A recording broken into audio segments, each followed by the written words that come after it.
the thousands in attendance and the millions watching around the world. Ladies and gentlemen,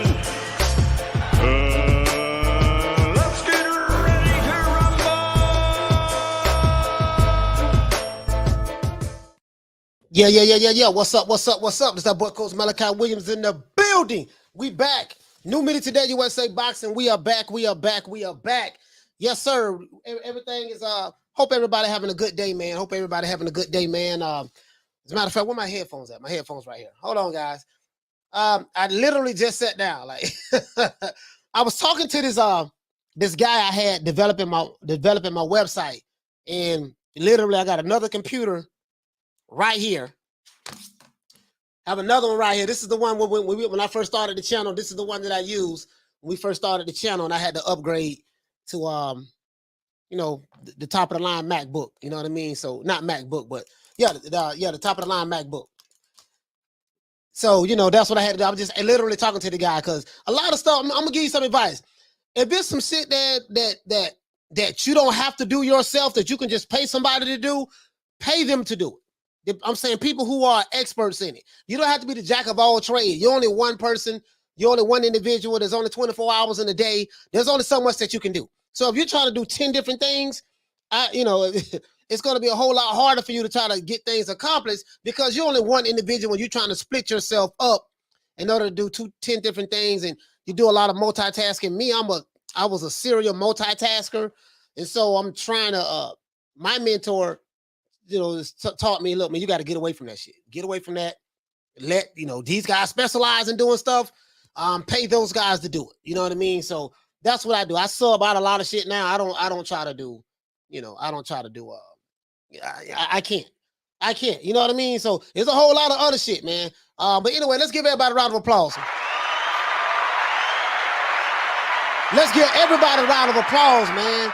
Man, shout out to everyone who signed up, man, to be a member, man. I really appreciate it. I really appreciate that, man. I really appreciate that. We're going to have some fun with the membership. We're going to talk about more than boxing. The way you become a member of the show, there's a join button that's right next to the subscribe. So wherever you see subscribe at, there's a join button. I know, Arlette, I know you reached out to me, sis, and you told me that you was having issues. So let me go ahead and I'm gonna try to fix that. Whoever's having issues signing up, please just let me know. I'm seeking to address that. Shout out to let's give everybody who's a new member a shout out right now. Shout out to Schoolo X-Man. Shout out to you, my brother. And let's do this. Shout out to Schoolo X-Man for signing up. Shout out to my brother Mark Nash. Who else we have in the building? Shout out to Philly Fly with the link read. Shout out to the Queen. Shout out to the Queen, Love Green Eyes P. Shout out to the Queen, Lisa Bales. What? I say salute to Lisa Bales. What? I say shout out to who else we have in the building? Shout out to James, man. James in the building. Salute to you, sir. What? Shout out to Damian Bennett, my brother. Shout out to Damian Bennett, man, for being a new signing up for the membership. What? Salute to Paul Evans as well. What? Let's see who else we have in the building. I have you right here, sis. Hold on. Oh my God. Hold on, Arlette. Hold on, Arlette. Because the button won't allow you to do it. I'm going to give you the link right now, Arlette. Bear with me one moment. I don't know what it is, but I'm going to reach out to I Facebook.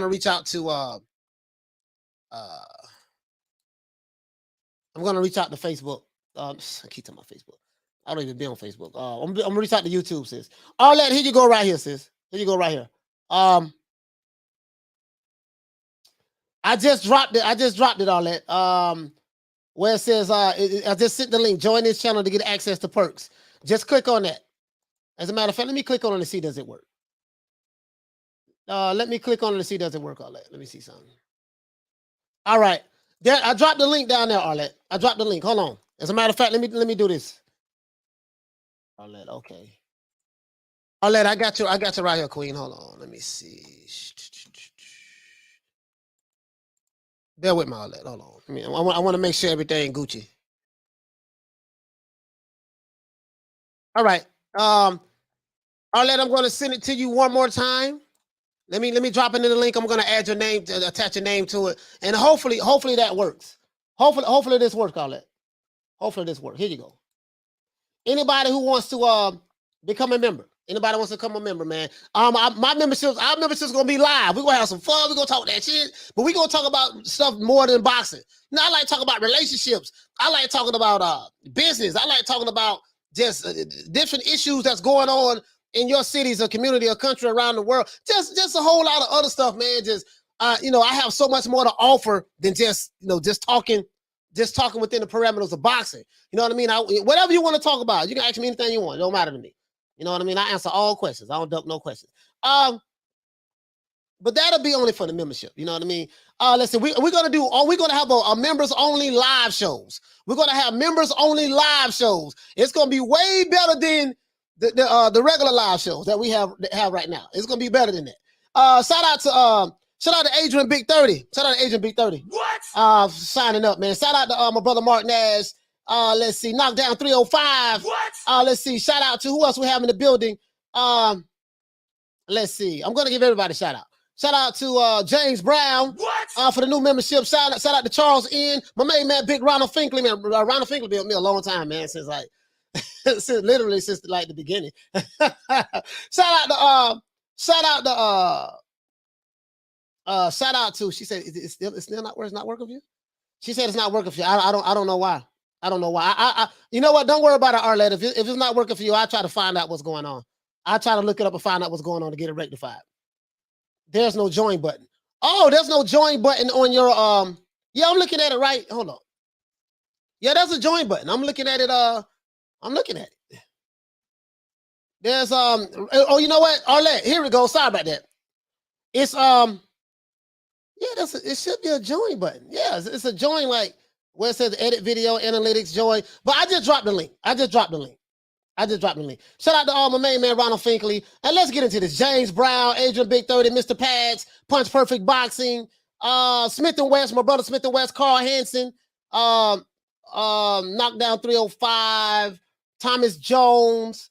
Arlette, you just did it. Okay. Arlette, and salute to the Queen Arlette. And my brother, Ron Boy Fresh. What's up, Slim?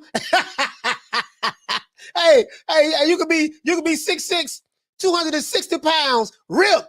You know, DC, they'll still call you Slim. What's up, Slim? That's a DC thing. Let's get into this, though. Let's get into this. First of all, let's give a shout out to all the ladies.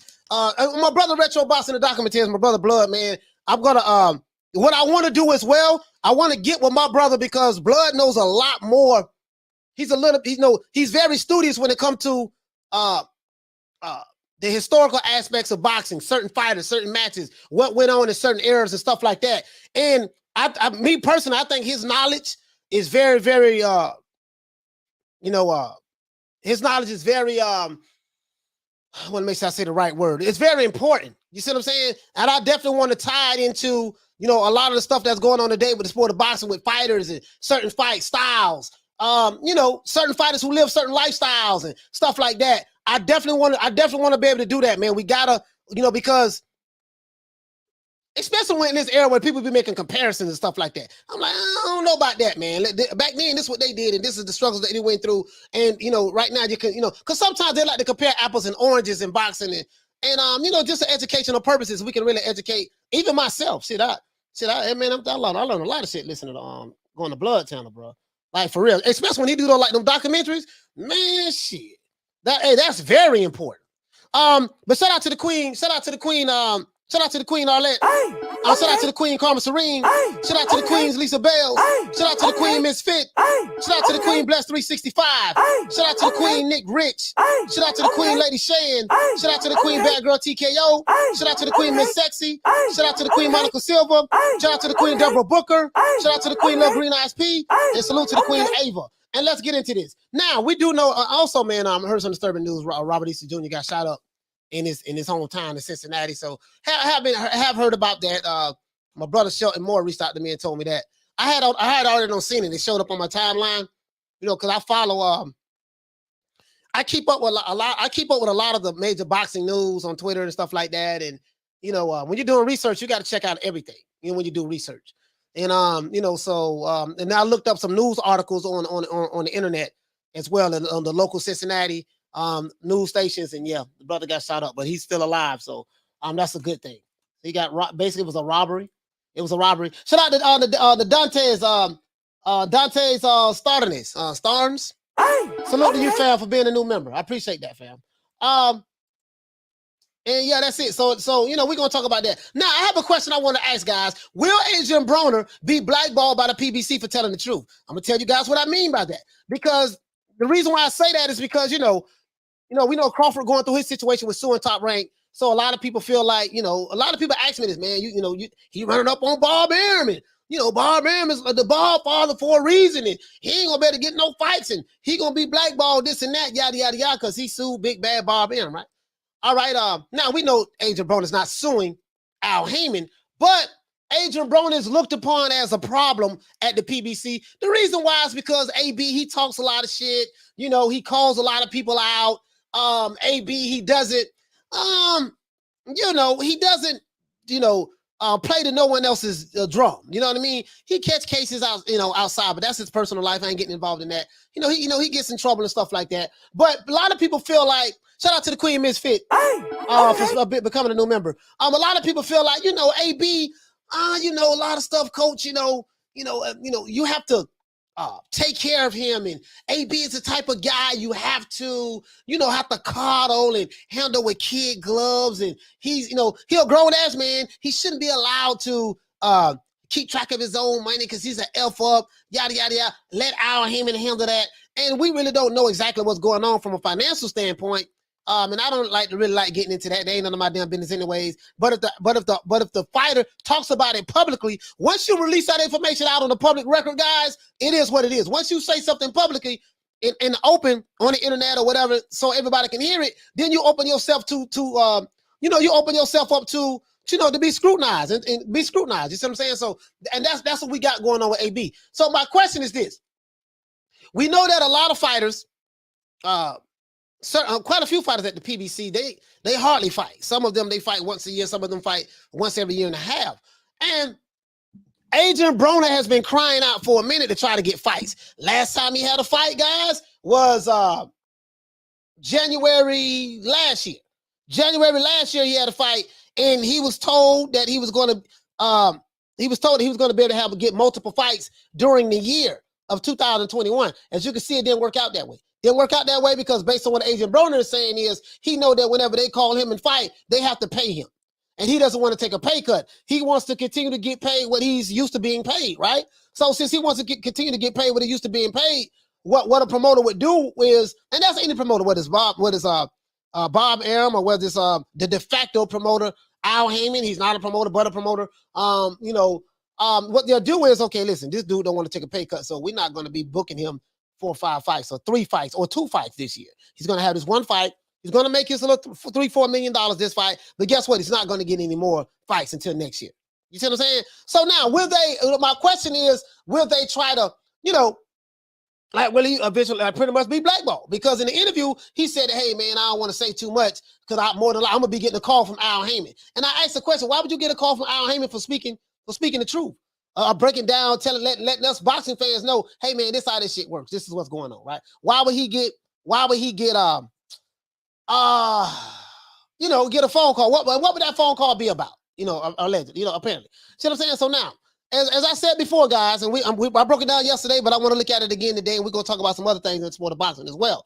Adrien Broner gave an interview to a guy by the name of Queenzflip. I just described the Queenzflip. He does a lot of sketches. He does a lot of skits. He has some things he did with WWE wrestlers on Diamond Dallas Page, WCW. That's what he does. He's like a real street guy. His channel is doing very well. He gets these interviews. He has a pretty good channel. I haven't looked at all of his videos, guys, so I really don't know how I haven't went in depth into his content yet. But I'll look at it and check it out and give you guys what I think of it. But he talked to this guy all the time, and he gave an interview. You see what I'm saying? And he pretty much kind of like revealed or exposed. You know what I mean? Those trigger words. Some of the details about the pay-per-view model that works at the PBC, how it works, right? And he answered a lot of questions that a lot of people ask me. You know what I mean? Like he answered questions about these pay-per-views. Why are there so many non-pay-per-view fights on pay-per-view? And you get the fans, oh man, this ain't no pay-per-view fight. Keith Thurman fighting Mario Barrios. That ain't no damn pay-per-view fight. And they had King Kong Ortiz versus Charles Martin. That ain't no pay-per-view fight. I was one of the main people screaming that shit. You know me, I was like, man, this ain't no goddamn pay-per-view fight, dog. And because people like me that come from the old school, we've seen good pay-per-view matches. We understand that pay-per-view used to be what? Pay-per-view was for events. I'm gonna address everybody. I promise I'm gonna address everybody. Just bear with me. Pay-per-view was for events, right? Now it's like you throwing every goddamn thing on pay-per-view. You know what I mean? So he answered a lot of questions. And he basically said that fighters want to get paid a lot of money in order to fight, and Al Haymon won't pay these fighters, or maybe he don't have the money to pay the fighters the money that they want to get in order for them to get in the ring, right? He doesn't want to pay them the money that he used to pay them. Remember when they first started out? When the Waddell and Reed money came in, you know, he was able to buy a lot of time slots, in order to to get fight dates with these different networks like Fox and Showtime, and put his fighters on quote unquote free TV. Put his fighters on free TV, right? Well, if you had cable, you know, you're paying for cable, so it's really not free. But non-pay-per-view fights. So we got a lot of fights on Keith Thurman. Keith Thurman fought Danny Garcia. Keith Thurman fought Sean Porter. All these are non-pay-per-view fights. You know what I mean? When Errol Spence used to fight. And then, you know, the money went dry. And then, you know, you have to start putting a lot of these fights on pay-per-view. And that's no problem. Shout out to A. Sneed for becoming a new member. There's no problem with that if you're going to give the fans the quality that they're looking for. If you're new to the channel, please subscribe, hit the like button for the old boy. Because I want to open up the phone lines. We need 200 likes in order for me to open up the phone lines because I want to talk to the people. So there's nothing wrong with that if you're going to give us the quality. The problem is when you oversaturate the market with garbage pay-per-view fights. You know what I mean? So if you give us, we're going to give you a pay-per-view fight on January, February, March, April, May, June, July, August. Like from January to December. Let's say you give us a pay-per-view fight every month. So far, the PBC has given us 2 pay-per-view fights. They're giving us one in January, and they gave us one in February with Keith Thurman. So let's say they do another one in March or another one in April, May. I'm not saying they will, but what happens is when you put a lot of garbage product out there and you try to put a premium price on it, the market, which is the people, determine what's the value of this. The people are going to decide, hey, man, you know what, man, this is not worth my dollars. And this is why the VP of operations over at the PBC, this is why Tim Smith, you know, he complains, oh, man, you know, we can't make the Crawford fight because he's going to want too much money. We haven't talked to him. We haven't spoke to him. We don't know exactly what he wants, but we just know that he's gonna want a lot of money. It's not in our budget. We're not gonna pay him the money that he wants. So it basically said the Errol Spence fight is not gonna happen, which I already knew that. I talked about that last year. Errol Spence is gonna be fighting Keith Thurman more than likely next. Damn near pretty sure on that. I haven't spoken to anyone. You know, sources say. You know what I mean? You know when you hear niggas say sources say, he lying. Sources say. If they can't quote the source, they lie, right? So, but I like to say sources say just being facetious. So, you know, anytime I say sources say, you know I'm bullshitting when I say sources say. Do never take me serious when I say sources say, because it's some bullshit. And I'm making mockery of those who say that shit. Shout out to Mark Ashley for dropping that quarter of a bam dub on your boy. Hey, Leroy! Super chat received. Playtime's over, boy. Mark Ashley, what you say, fam? He said that clown Broner turned down that big money fight with Hearn. He turned down that big Eddie Hearn, though. Yeah, he turned it down being loyal to Al Haymon. Got to be loyal to Al, right? So basically, what happens is when the fighters can't get the money that they want, right? What it does is it forces him to make every fight a pay-per-view fight. If the fighter say, hey, listen, man, I want $4 million to fight, and Al Haymon may be like, look here, baby boy, I ain't got no $4 million. I can get you $30, a pack of annihilators, some lemon heads, you know what I mean, and a 40 ounce, and we can put the rest of it on pay-per-view, and that other $3 million that you said you want, we'll put it out there on pay-per-view and see if the people gonna buy it and foot the bill and pay for it. Knowing damn well it's gonna flop. Knowing it's gonna flop because you don't have any marketing dollars behind it, and it's not a fight that the people are demanding to be on pay-per-view. So that means if the fighter's not going to compromise on what he wants from a price standpoint, and the promoter's not going to compromise and say, I'm going to give you the money that you want just because you want it, because the promoter's not in the business of losing money, right? They're going to say, okay, well, look up at $30, pack of lemon heads, Boston baked beans, a Cuban sandwich, and we're going to put the rest of it on pay-per-view, and we're going to see, we're going to see can we make it do what they do from there. And that's what's going on, right? So it forces Al Haymon and the PBC to put all of these fights on pay-per-view, non-pay-per-view fights, right? So now, however, Adrien Broner did acknowledge that a lot of the fans haven't been buying the pay-per-views. He said that. They haven't been buying them. This is probably why we have not been hearing this is probably why we probably have not been hearing, they have not been releasing any numbers. You notice the PBC have not released any of the Tank Davis's fight, numbers. You notice that they haven't released the Ortiz numbers. We're not going to, they're never going to release anything that's a flop. They're never going to release anything that's a flop, right? And understandably so, it doesn't look good. Shout out to Barnyard for dropping that half for bam, dub on your boy. Hey, Leroy. Super chat received. Playtime's over, boy. He said PBC party. Yes, sir. PBC party. You know what I mean? Now, they know no one is buying this shit, right? Thus leading to inactivity for the fighters. So I sit back and complain, I'm guilty of that. Man, that dude ain't fighting. He ain't doing no, when he gonna fight again? Because I like to see good fights, especially when we have these debates online, when you're telling me that this guy's Godzilla, but he ain't fighting King Kong and this Pookie, but Pookie won't fight Ray Ray and Ray ducking Hobo Sam and Hobo Sam running from Shawty Big Nuts, and Shawty Big Nuts want all the smoke, but don't nobody want to fight Shawty Big Nuts. So Shawty Big Nuts, he don't want much. Pack of annihilators, lemon heads, hog mouse and chitlins, pork chop sandwich. He really want much, man, but he want the smoke. Don't nobody want to fight him. So we sit here and have these debates, and the reason why these fighters have been inactive literally is because of that. The fighters holding on to what he wants. The promoter like, nah, we ain't budging. PBC like, okay, yeah, if you want this kind of money, okay, this is what we're gonna do. I'm gonna give you a couple dollars right now. You know what I mean? And I give you 60% of the pay-per-view after we recoup our money. If that's what you want, okay, yeah, cool. Only problem with that is if you ain't selling those type of numbers, then let's say you want $3 million, the pay-per-view do like 20,000 to 50,000 pay-per-view buys or whatever the case may be. The networks got to get their money off the ripple. They're gonna take 60% from what it was explained to me. They take 60% of the pay-per-view, which leaves you 40%. Out of that 40%, you know what I mean? I don't know what the promoter may get or whatever the case, like, the promoters, what Al Haymon will want or whatever. Whatever's left over, the fighter's going to get what's left over after everyone recoups their money. After they recoup their money, then you get what's left over. And it might not be nothing there. If the company loses money, then you ain't going to get shit on the pay-per-view because they lost. You see, they lost. They want their money back with a profit. I mean, they don't just want their money back. They want their money back with a profit. Any business want a profit, right? Other than that, the business won't be able to sustain itself. You see what I'm saying? This is why it's leading to inactivity from a lot of fighters. A lot of fighters don't have fight dates at the PBC because Al Haymon can't get any dates for their fighters to fight on. If you look at the Fox boxing schedule, look at Showtime boxing schedule, you don't see a schedule with a whole bunch of fights coming up. You might see a couple, but you don't see everything has changed. You see what I'm saying? So, so if the fighter, as I said before, if the fighter, if the fighter doesn't fight, he doesn't get paid. We know that, right? If he doesn't fight, he doesn't get paid. If the pay-per-view numbers flop, as I said before, the company and the fighter loses money.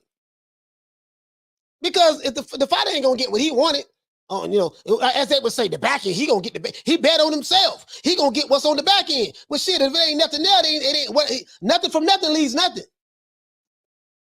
This is why AB is now saying he want the guarantee money. I.e., this is why he changed his tune from about Eddie Hearn. Remember, Eddie Hearn was the white devil in the beginning, right? Guess what? They ain't talking like that no more about Eddie Hearn. They ain't saying he the white blue-eyed devil now, and we gotta stick with the black man and fight the Caucasoid. They ain't saying none of that shit no more now. That shit changing now. That narrative changing now.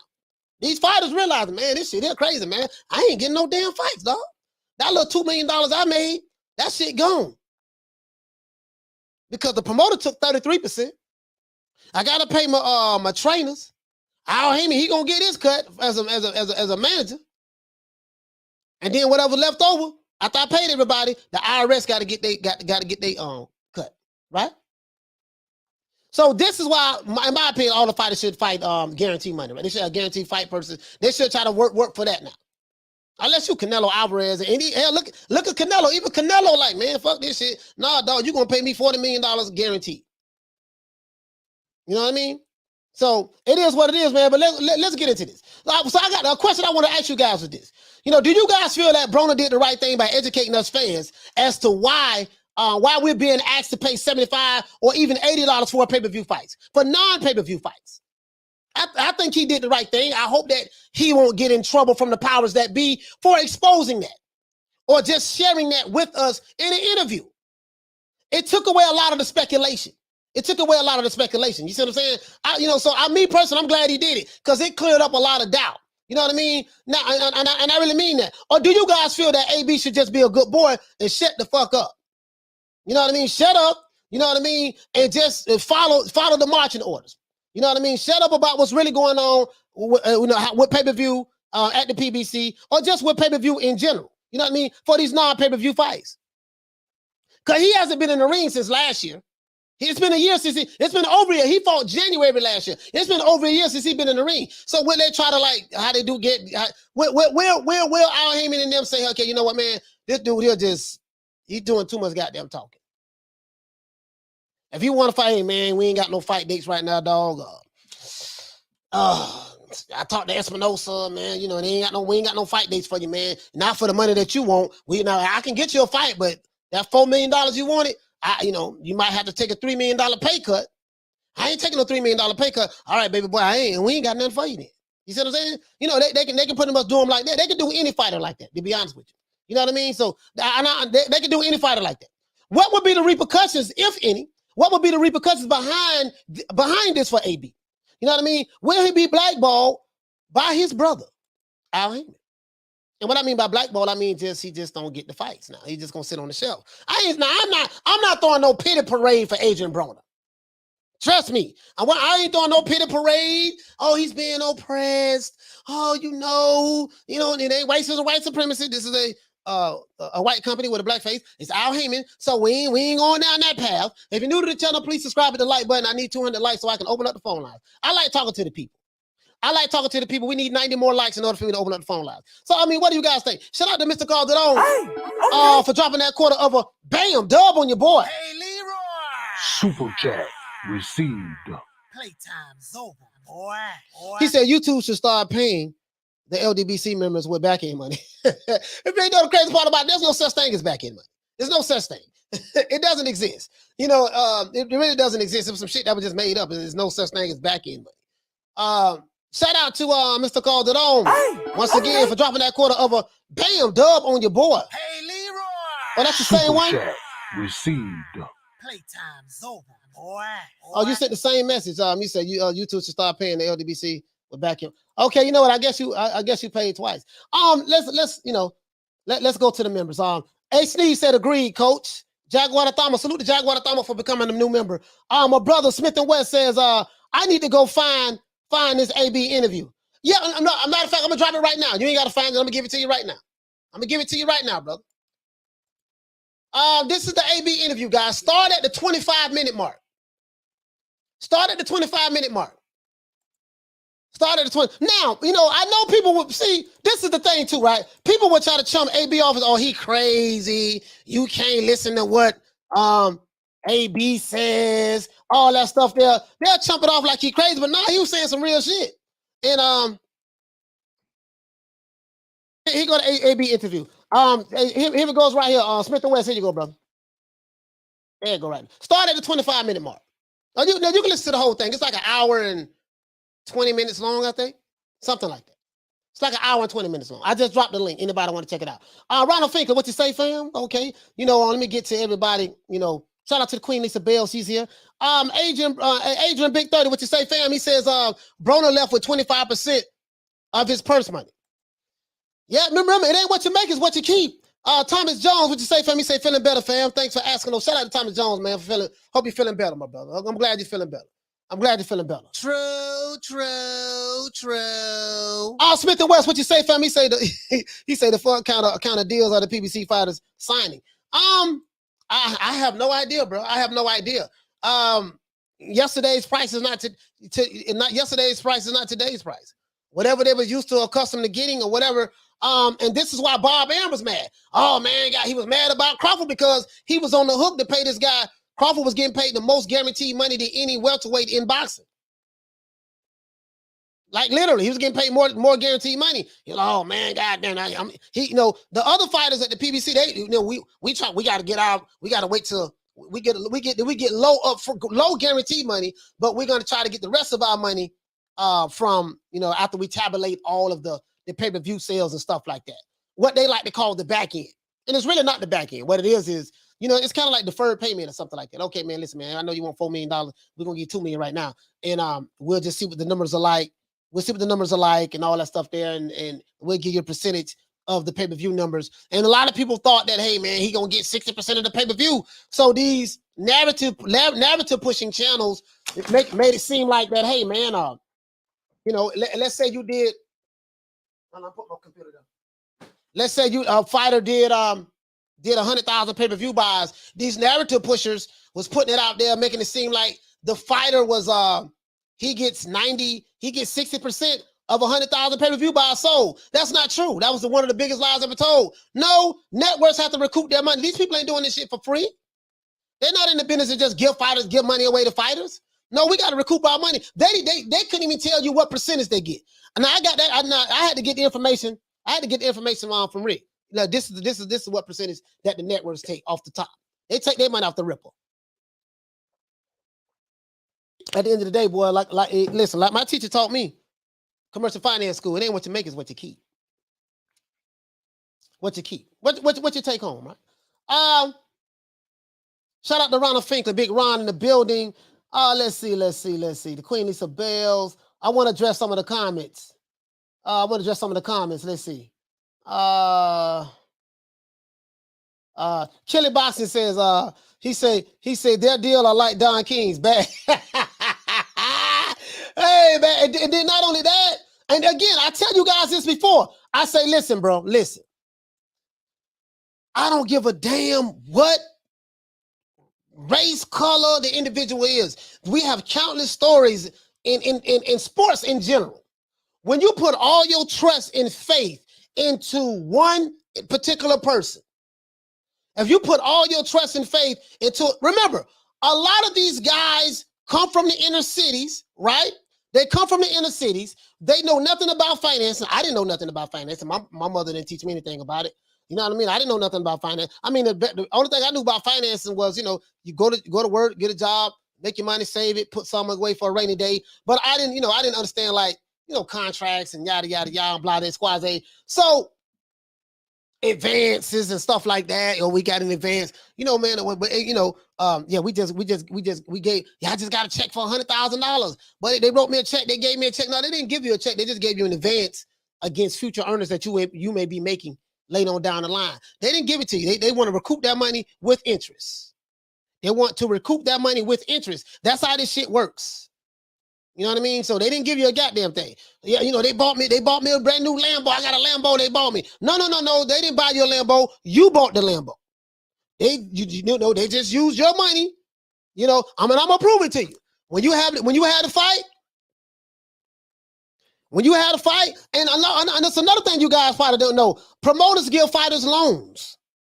You know, if a fighter may, shout out to Hector, Big Heck, man. Now who sent you, nigga? Shout out to Big Heck, man for becoming a new subscriber. So you know, promoters give fighters loans. A fighter may be like, hey, look, man, I'm shooting better than a broke dick dog. The fuck? I'm shooting bad, dog. And, you know, my baby mama tripping. You know what I mean? I'm shooting dice out there in the hood. You know what I mean?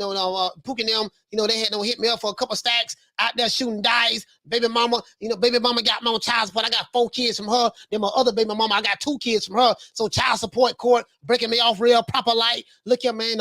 Every time I put money in my bank account, you see what I'm saying? They taking my cheese. So what I need to do, I need to make a couple of dollars on the low, but I don't want to report all this money that I'm making. So allegedly, someone like an Al Haymon said, okay, look here, baby boy, check this out.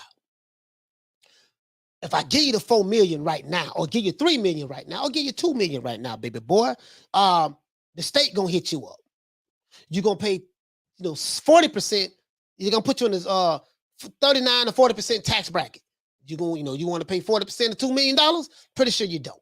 And then once you make this kind of money, all your baby mamas gonna take it back to court, and them $50 a month that you was giving them for child support, they're gonna raise that up to probably about $10,000 a month, or $15,000 to $20,000 a month. So what we need to do, we're gonna report that you only got paid $30 in a pack of annihilators. The other money, I'm gonna put something in kind of like an escrow account or whatever for you, and I'm gonna give you a stipend on your money. Adrien Broner said he was getting $1,000 a day from Al Haymon. $1,000 a day, that come out to like $360,000 a year. That ain't bad. Yeah, I mean, that ain't bad. You know, it ain't bad for me. But you know, somebody like me, I would love that. But but it's his own money. This he getting back end money. This the back. No, that ain't no back end money. That's his money. They just haven't given it all to him up front, right? And this is what's going on. So now this is the thing though. We see what's going on with these lawsuits. Crawford suing Aaron for breach of contract, and we see that this company is suing the PBC and Floyd Mayweather for ticket scalping. You know, for the ticket scheme, not ticket scalping, but like the ticket scheme they had going on. And you know, they're saying that, hey man, yeah, the money that we was gonna pay you for this, we took that money and we reinvested it into the Wilder and Fury fight. And then after that, we took that money and reinvested it into the King Kong, Ortiz, and Martin fight. Then after that, yeah, I know we owe you $3-4 million. But what we did, we took the $3-4 million that we told you we was gonna give you after the Logan Paul and Floyd Mayweather fight. We took that there, baby boy, and we reinvested it back in. We flipping it for you. We flipping your money. We flipping it. We making it do it Arabians and Gators and somersaults. We flipping it for you, baby. We flipping it. 360. We flipping your money for you. No, I don't want you to flip my money no more. Just give me all my money. This is what Adrien Broner said. Give me me. That's what we saying, Flo. I'm gonna get me. I'm gonna get mine. Give me. Nah, baby boy, we took your money. We flipping it. You see what I'm saying? Don't worry about it, baby boy. You trust me, right? You trust me. You trust me? Do you trust me? And then I'm going to show you exactly what I'm talking about. And that's what's going on. So if you have a cool financial advisor, someone that you can fully trust, and listen, okay, if you want to trust somebody with your money, I don't give a fuck who it is, what color they is, nationality they is. It doesn't matter to me. You have to always do a financial audit of the books. Do a financial audit of the books. Always. Do not fully trust. I don't give a damn who it is. And you damn sure can't be listening to those niggas on the YouTube channels telling you, what you should be doing, giving you financial advice, and these niggas managers and promoters and all this stuff there. Dude, if you knew so much about this business, why your ass sitting here like, bro? I'm not even gonna get on them niggas. I ain't gonna get on them. We gonna get them a pass today. That's so easy. But always do a financial audit. Always audit the financial records. Always do an audit of the books to make sure everything is on the up and up. Always do that. If you're new to the channel, please subscribe, hit the like button, man. We trying to get that. We need 45 more likes for me to open up the phone lines. Always always audit the books, because you just can't fully trust nobody because okay, they bought me a car. We doing good. No, this car is leased. You're making payments. It's like one of these old Death Row Records ass contracts. If you tired of the executive producer being all in the videos, certified pimp like a gigolo, bam bam bigelow, Busta Rhymes with the dealio, come over here and sign the Death Row. You come sign the Death Row. Soon as you come to Death Row, he don't give you a Lambo. No niggas like cars. He gave you a Lambo. What he gonna do? He gonna jump in the car. He gonna go to the club. He gonna stunt. He gonna go to the club, he gonna stunt. The club is gonna be a whole bunch of broke dudes there. Some dudes got some money. You stunt, you pulled up in the Lambo, all the tenderonis and hood rats and whatever the case, scallywags wanna holler at you. People looking at you as an opportunities. You got your car, you got this, you got that. As soon as you sign, bro, listen, you paid for all that shit. You paid for all of that. They didn't give it to you. You paid for all of that. Well, man, wait a minute, man. Hold on. This what they do. So, this what they do. Hold on. So let's say they give you an advance, right? Again, I want to shout out to the who else here? Batman Boxing Talk. He said drop the link again for AB interview. Yeah, I got you right here. This it right here. Drop the link in for AB interview. This it right here. AB interview. We got a link right here for AB interview. Right there. Hold on, guys. What the hell? What in the easy? And let me do this again. AB interview, copy. It's there. I dropped the link. It's called recoupment. We're going to recoup our money. Yeah, baby boy. Remember that chain you was wearing? the Jesus piece. Yeah, we took that back out though. So you get paid, right? $2 million fight, $3 million fight. You happy? You doing the one leg up, the butterfly, the two roll. You happy as hell, right? This how Don used to do it. Okay, look here, baby boy. Check this out. Remember them $50,000 I had loaned you? Yeah, okay, yeah. You know, I gave that's called an advance. See, it's right here in the contract. These dudes don't understand the language in the contract because more than likely, a lot of these fighters, not all of them, but a lot of these fighters, you know, especially when you're just coming in the game, if you don't have an independent attorney, independent accountant, if you're a fighter and you coming into boxing and you're using the promoter's lawyers, you're using the promoter's accountants and all that stuff there, it's one of the dumbest things you can do. Oh, yeah, go ahead. I got a lawyer right here for you, baby boy. Go ahead and get this lawyer right here. Everything ain't what it always appears to be. You see what I'm saying? You know, the house may be in top rank name or maybe in a Queensberry name. Yeah, you living in a house, but shit, it's in the promoter's name. So what happens is, you know, they give you this money. They give you this money. You get advances. Some of these fighters may get advances. Like promoters do give fighters advances. They get loans from them. I know this for a fact. Like, you know, I've been like literally, as a matter of fact, I don't know if y'all remember a fighter by the name of Nate Campbell. Nate Campbell lives right here in Tampa. I'm gonna talk to Nate Campbell. I'm gonna try to get Nate Campbell on this show. I'm gonna try to get Nate Campbell on this show.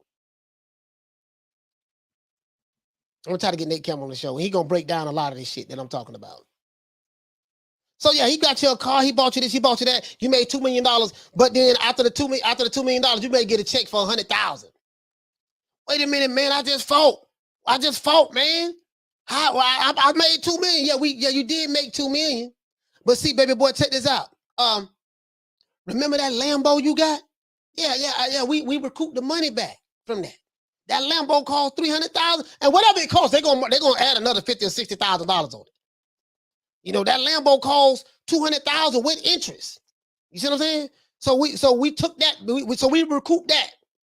Remember that chain, the big Jesus piece you paid $60,000 for, the Jacob the jeweler? Yeah. We recouped that money too. See, minus the Lambo, minus the chain. Remember that money you told me to send to your baby mama Bridget? Yeah, minus that. Remember Laquita? You remember you were tricking with Laquita, and you had you tried to run out. You were tricking with her. You didn't pay her. You tried to run out. She was gonna call the police on you, and you called me up to take care of that. Yeah, I had to take care of Laquita too for you. So they gonna minus all your expenses that you racked up. Next thing you know, you ain't got what you thought you had. And what AB is saying that, hey, listen here, man, I'm tired of you paying me an allowance. I don't need you payment on it. I want all mine. Give me me. Me as a man, I'm like, dude, listen, I don't give a damn if the fighter's a fuck up. You can be a fuck up all you want, dog. I'm gonna give you, after I get my money, I'm gonna give you all your money. If you blow your money, that's on you. It's not my job to babysit your money. You know, because, you hear a lot of people say, oh, man, this is because I was saying the same thing. Like, you know what, man, this might be a good thing, Haymon not giving Adrien Broner all of his money. Then I thought about it. I said, you know what, though? He's a grown-ass man. 32 years old, going on 33, grown-ass man. I don't believe in babysitting no grown-ass man. Give him all of his money. You want to know why? If he fuck it up, it's on him. It ain't my job to be babysitting these niggas. As long as I get me, that's all I care about. You know what I mean? So, that's what he's talking about. That's what he's talking about. But as a matter of fact, let me Retro. Shout out to my brother Retro, man. Shout out to my brother Retro. Let me get to the chat over here, man. What the hell going on in the chat? Akon, he says, I just watched the AB video about an hour ago. Guy speaking facts. Yeah.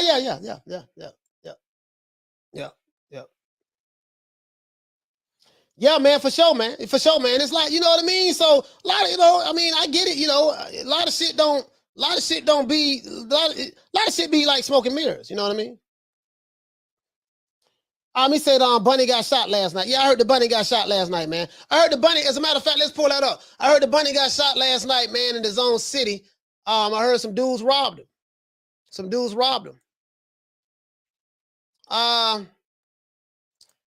Let's pull it. I like to go to the primary source of information. Let's see what we got. Robert Easter. And Robert Easter don't even fight. When the last time he had a fight? Shit, Shit.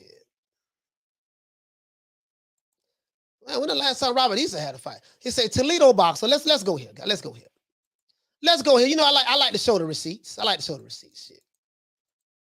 This is an article. This is WTOL local news. Okay. WTOL local news. Robert Easter. I didn't even know this. I didn't even know this dude still, still fought. So basically what it's saying right here, Toledo boxer Robert Easter Jr. shot 3 times in a robbery. Father says Easter is undergoing surgery. He just came out of surgery. He made a post on Twitter from what I've learned. Easter is undergoing surgery at in a Cincinnati hospital, but is expected to survive. Okay, WTOL newsroom. This is the local news channel right here in Toledo, Ohio. Toledo boxer Robert Easter Jr. is undergoing surgery at Cincinnati Hospital after he was robbed and shot multiple times Sunday nights. His father, Robert Easter Jr., confirmed the news to WTOL 11 Monday morning. He said that the former IBF lightweight champion, he lost his belt when he fought Mikey Garcia. The former lightweight IBF champion was shot 3 times after he was confronted about 6:30 p.m. by a group of men who demanded money. Damn. Let me make this larger so you guys can see it. Cincinnati police said that the incident happened around 1100 block of Sycamore Street. Easter Jr. told investigators an unknown suspect approached him behind and said, "Give me those," referring to pieces of jewelry. Easter ran and was shot multiple times. The suspect took 2 gold chains, 3 diamond rings, and Easter's cell phone. Easter is in surgery to remove bullet fragments, but is expected to survive. Robert Easter, 31 years old, graduated from Bowser High School. Yada, yada, yada, yada, yada.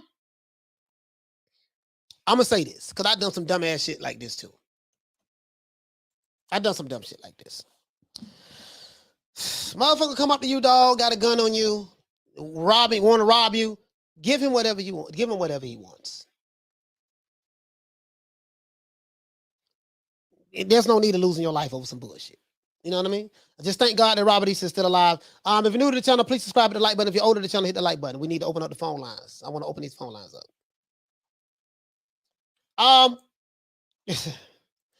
say that because I'll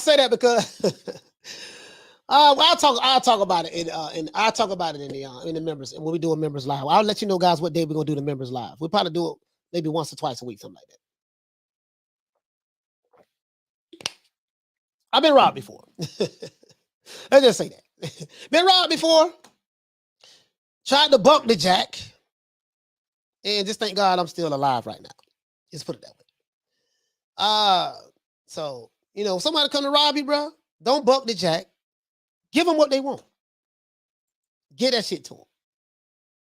Get that shit to them. Just give them what they want. You know what I mean? Retro Boxer, the documentary, he said, I hope he gets well, but maybe he need to stay his little ass home and get some new friends. I'm just glad he's alive, shot 3 times, you know what I mean? But the thing that caught me with the story, blood, this is the thing that caught me with the story, my brother.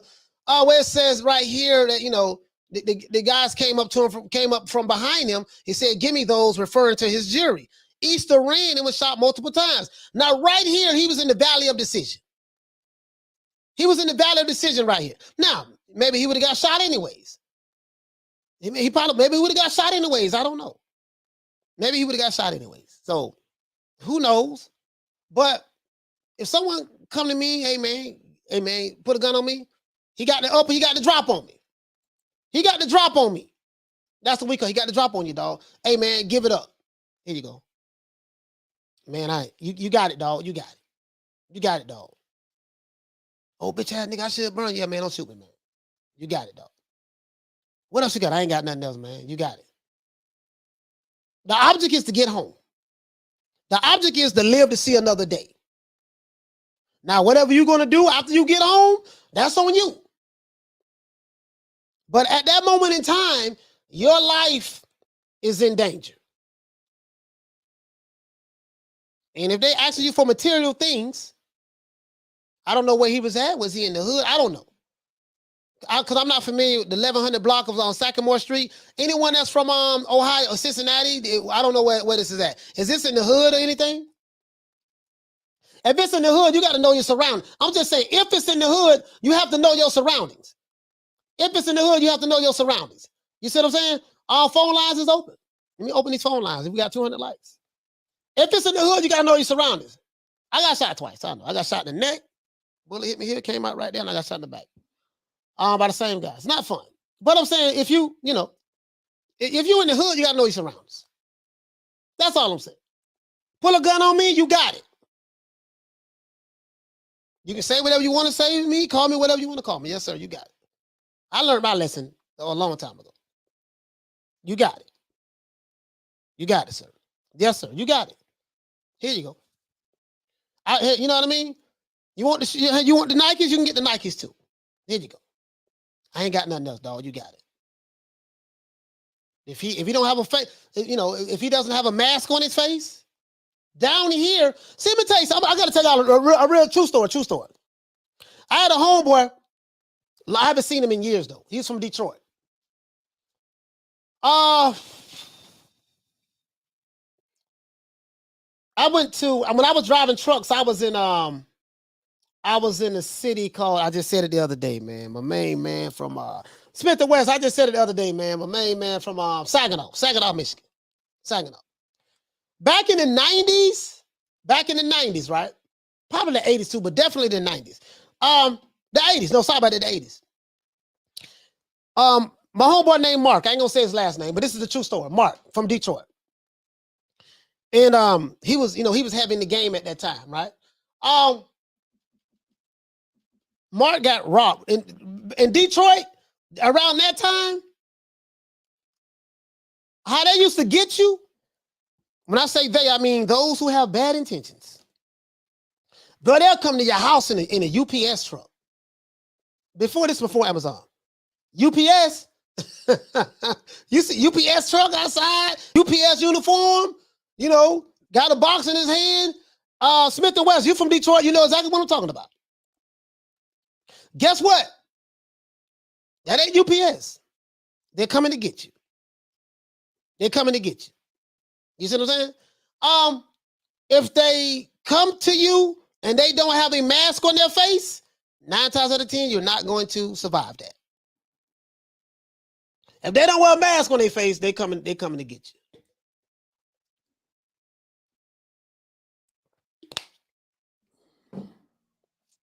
If you're from Detroit, you know what I'm talking about around that time. He said they don't use the truck. Nah, they just kick your shit in. But I'm saying back then, we talking about 88, 87, 88, 89. Like, these are just some of the stories he used to tell me. Because he got robbed like that before. And he said he had to escape through the chimney of his house. 2 of his homeboys got killed. He had to escape through the chimney of his house. He told me they came in the UPS truck. His homeboy opened the door thinking it was UPS.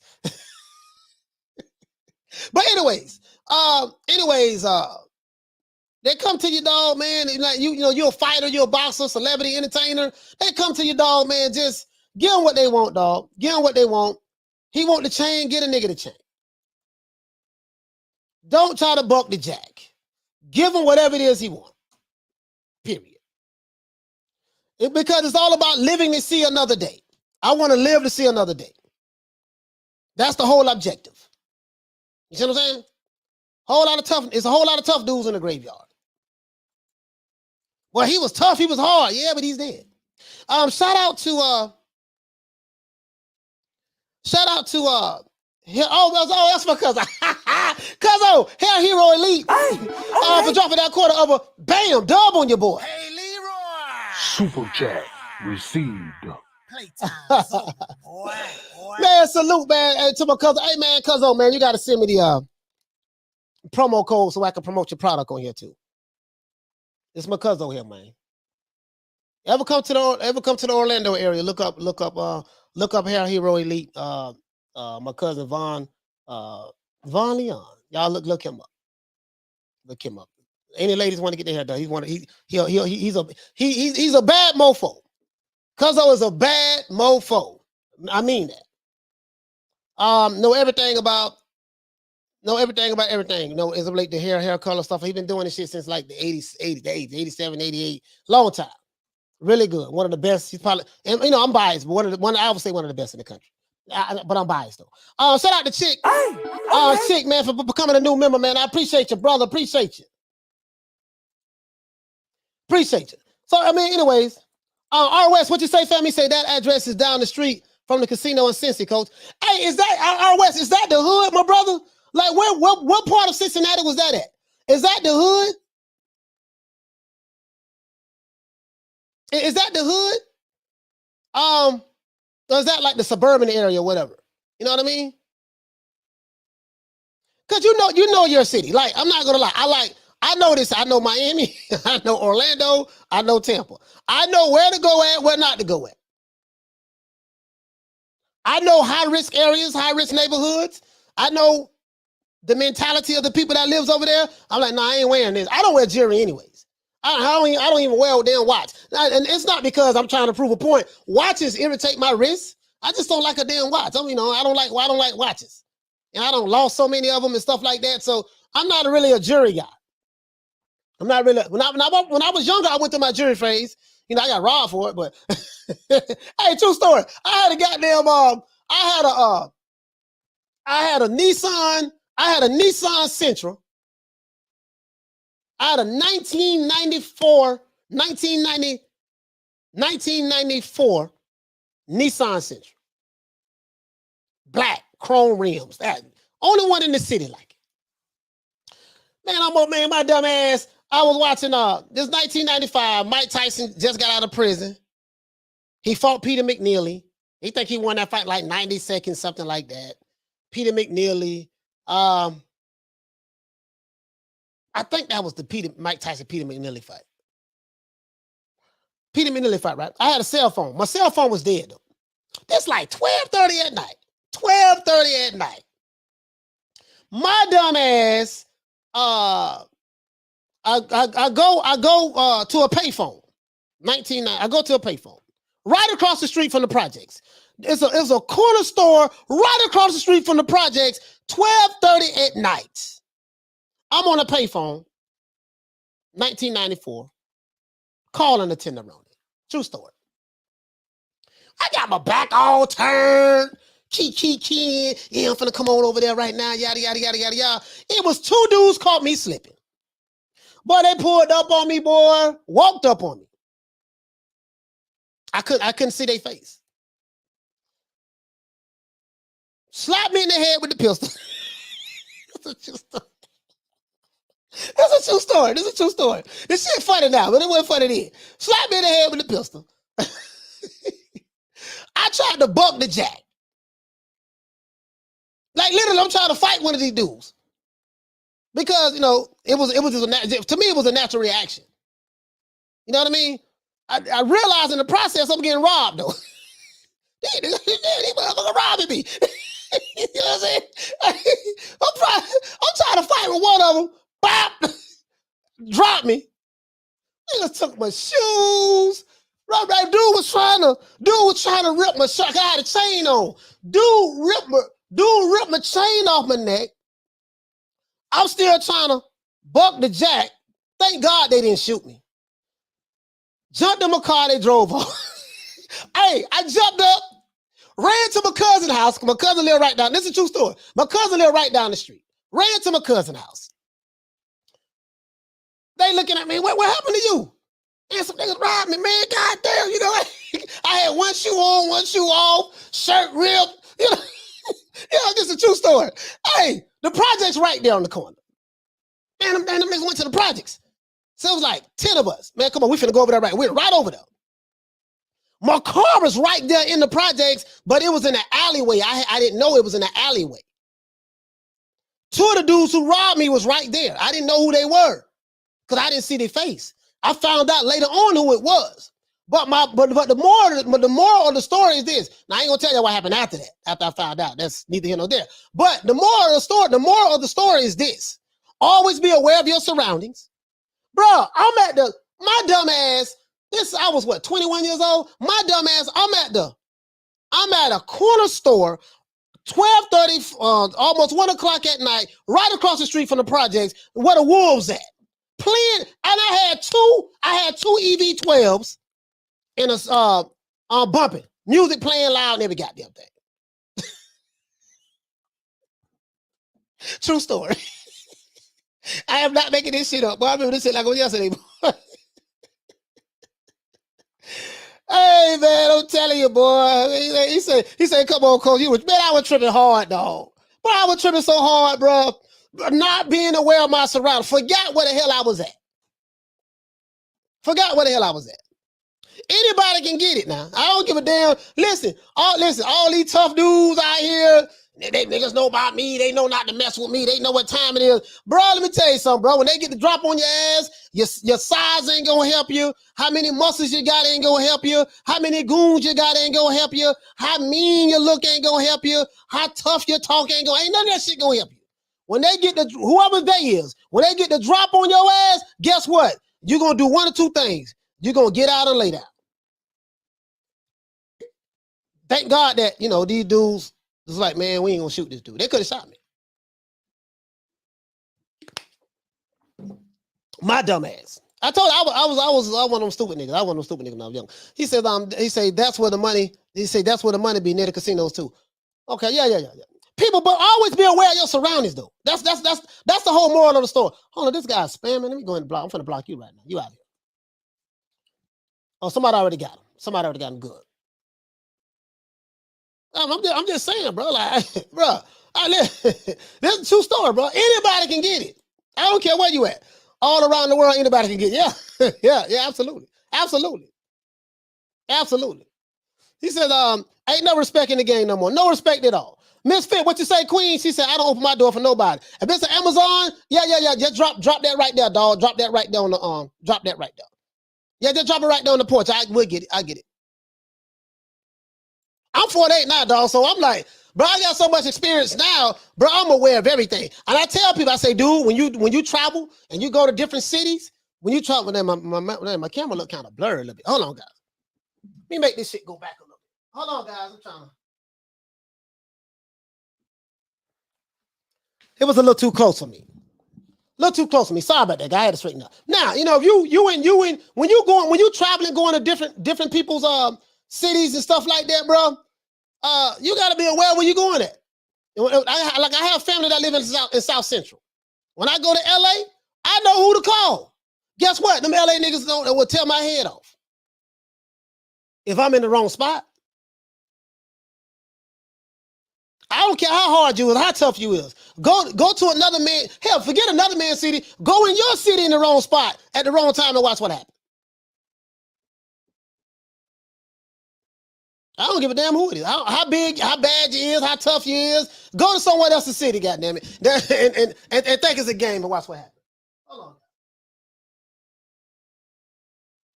That's just the reality of the situation, unfortunately. Always be aware of your surroundings. That's what I'm trying to say. Always be aware of your surroundings.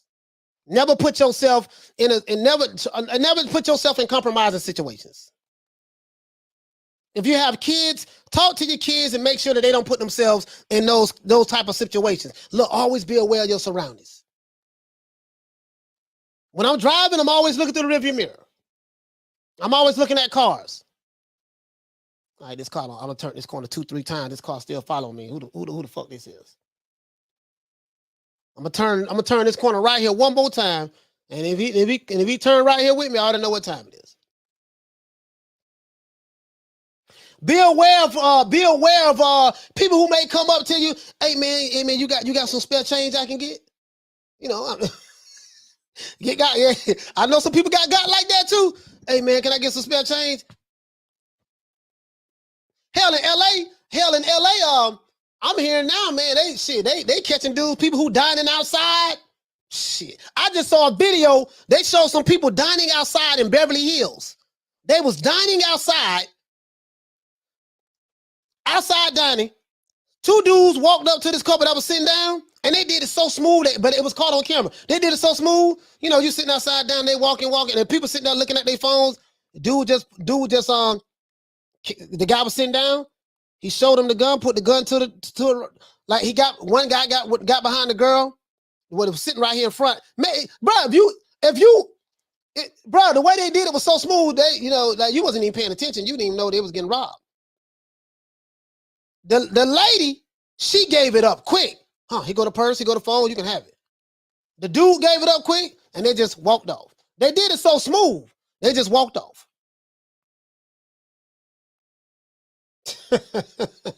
He said, damn, Code 94, that was the year I was born. Crazy. Yeah. I was there. I was 20 at that time. R.I.P. Robert Easter Jr. What you mean R.I.P.? No, he's not dead. Robert Easter not dead. Yeah, Robert Easter not dead. As a matter of fact, he said he came out of surgery. Let me see what's up. I think he came out of surgery. Let me see something. I don't think, no, he not dead. Let's see. Hold on. Let me see something.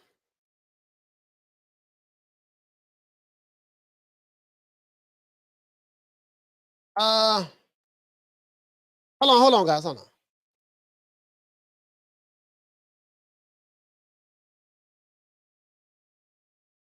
Hold on. I'm trying to. Yeah, I know how to brother. The bunny. Bunny, Easter bunny. Nah. He okay. He okay. This is his Twitter page. I like going to Twitter because you get this. His last post, he said he was in so much pain 12 years ago. I mean, 12 years ago. Sorry about that. 12 hours ago. He's just saying he in so much pain. Damn. He said I'm really about to cry though, because I don't lose nothing. Gary Russell. Yeah, so that was it. That was it.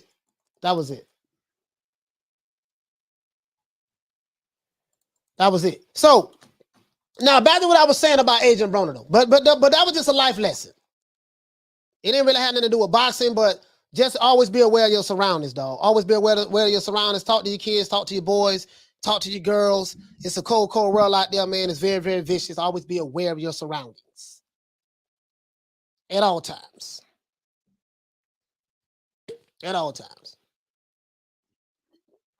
Motherfucker coming to your house, UPS, Amazon. Hey, yeah, drop it right there. Yeah, drop it right there. Or you just look at them. Yeah, drop that right there. Yeah, we'll get. Or don't even answer the door. You may okay. I'm just saying. When I was in the nation, they general orders in full effect. He said 3 guys tried to rob E-Bunny. No, they didn't try to rob him. They robbed him. Yeah, they didn't try to rob him. They robbed him. Shout out to the Queen Bless 365. Hey, okay. Yeah, they didn't try to rob him. They robbed him. The fuck? Yeah, you know what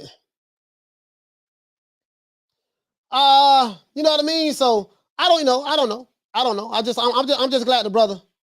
I'm just glad the brother all right though. But anyways, you know what I mean? So just always be aware of your surroundings. And if you're a woman, get you some fire. Or if you're anybody, get you some fire. It's dangerous times right now. Economy bad, inflation, gas prices. Ain't nobody coming to see you, Otis. Gas prices high. Stimulus checks done ran out. Everybody's food right now, depending on where you at. Everybody's food. You know what I mean? So just remember that. Arlette said, robbed him of what? His sneakers? No, they robbed him of his chain. He has some jewelry on. And shot him 3 times. That's the crazy part about it. Yeah, you gonna take a man's life for some jewelry? The man died, you get caught, you go to jail, then what? You got some jewelry. These dudes ain't thinking out there, man. The box in the store saying truckers are not coming in. Nah. I used to drive trucks. I drove trucks all over the country. I drove for Night Transportation. I drove for CRST. I drove for Swift. All over the country. I drove everywhere. I drove everywhere, Mark. I know. I drove all over the country. I hated truck driving. I hated that shit. Did what I had to do though. You know what I mean? He said you have to be quick, like leaving Cliff.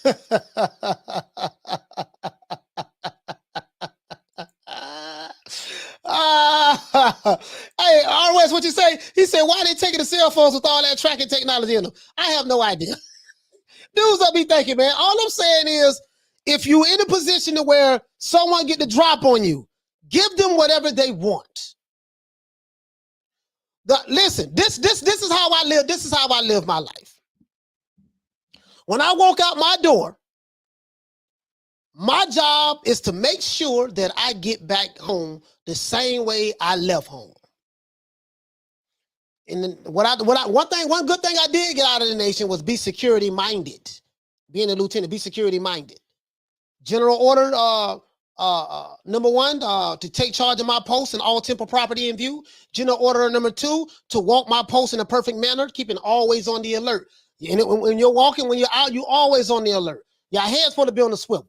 You scoping everything, everybody, body movements, facial mannerisms, you know what I'm trying to say, mannerisms, all of that stuff, mannerisms, all of that stuff. We looking at, okay, all right, yeah, and trust your instincts. You ever had a feeling about something, and you ever had a feeling about something, right? And you learn this as you get older. You ever had a feeling about something just didn't feel right? Man, I don't know, something don't feel right, dog. And you ignore that feeling, and then you go into a situation, go into a place you ain't got no business going there. There's some shit going down. You be like, God damn, dog, I know what I should have listened to my first mind. That first mind, that's your instincts. That's that God in you talking. See, the God in you talking, that God thought, depending on, what you believe in, but, in the conscious community or when I was in the nation, the older, forget the nation, but the older women used to tell me when I was growing up, my mother and my aunt used to tell me that's the God talking to you. That's that conscious talking to you. Hey man, this ain't right. Bro, learn to listen to your instincts. If you're new to the channel, please subscribe to the like button. If you're new to the channel, please subscribe to the like button. Learn to listen to your instincts. Your instincts will not steer you wrong. I promise you that. I can tell you every goddamn time I did not listen to my instincts, I went wrong every goddamn time. Hey, bro, I ain't gonna say a lie to you, dog. I ain't gonna say a lie to you, dog. Listen to your instincts. Trust your instincts. If it don't feel right, it ain't right. If you feel like it's some shit in the game, it's some shit in the game. Do not doubt yourself. Trust me. Smith the West say every time, bro. Every time. The fuck? You see what I'm saying? I ain't gonna lie to you, bro. Shut up! Before I bust a cap up in your ass. Yeah, man. So give it up, give it to him, and you can have it, dog. You can't outrun no bullet. Robert Easton made a mistake. He probably panicked. A lot of he picked in the middle of the brother panic. And he could have cost him his life. Get them people what they want. You know your city better than anyone. You know you're a target. Certain shit I ain't gonna be wearing. I ain't wearing nothing, I ain't wearing nothing. Shout out to the Queen, Deborah Bookers. Dale, what you say, Dale? Shout out to the Queen Deborah Booker. She says that you are so right, coach. Always listen to your intuition. It will never steer you wrong. Yeah. Facts. I can tell you every time I didn't listen, boy. I didn't listen. Got head cracked every time. Shout out to the boxing historian. The boxing historian. Salute to you, fam. Now who sent you, nigga? Shout out to the boxing historian, man. Really though, man. Shout out to the boxing historian. Mark Nash, what you say, bro? He said, absolutely. I remember in the Army, we had a similar general orders. I would guard everything with my post and would quit only when relieved. Yeah, as a matter of fact, the Nation of Islam got a lot of this shit from the American military. The irony in that. That's why it sounds so similar. Pro-black organization. White man the devil, but we're gonna take everything that we're gonna take this from the white man, we're gonna use these. It's the same shit. They don't took from it. I'm dead ass serious, dog. Now if you talk to one of the brothers, oh no, see, they got it from us. We originated it, nigga, whatever. And the irony. I'm dead ass serious, dog. They ain't gonna tell you that. Peter, shout out to Paul. And Paul said, 10 minutes of strife ain't worth you. Like, nah. Give them what they want, dog. Because when you're gone forever. Give them what they want, bro. When you're gone forever. And these fighters have to understand, like, and this is another thing, right?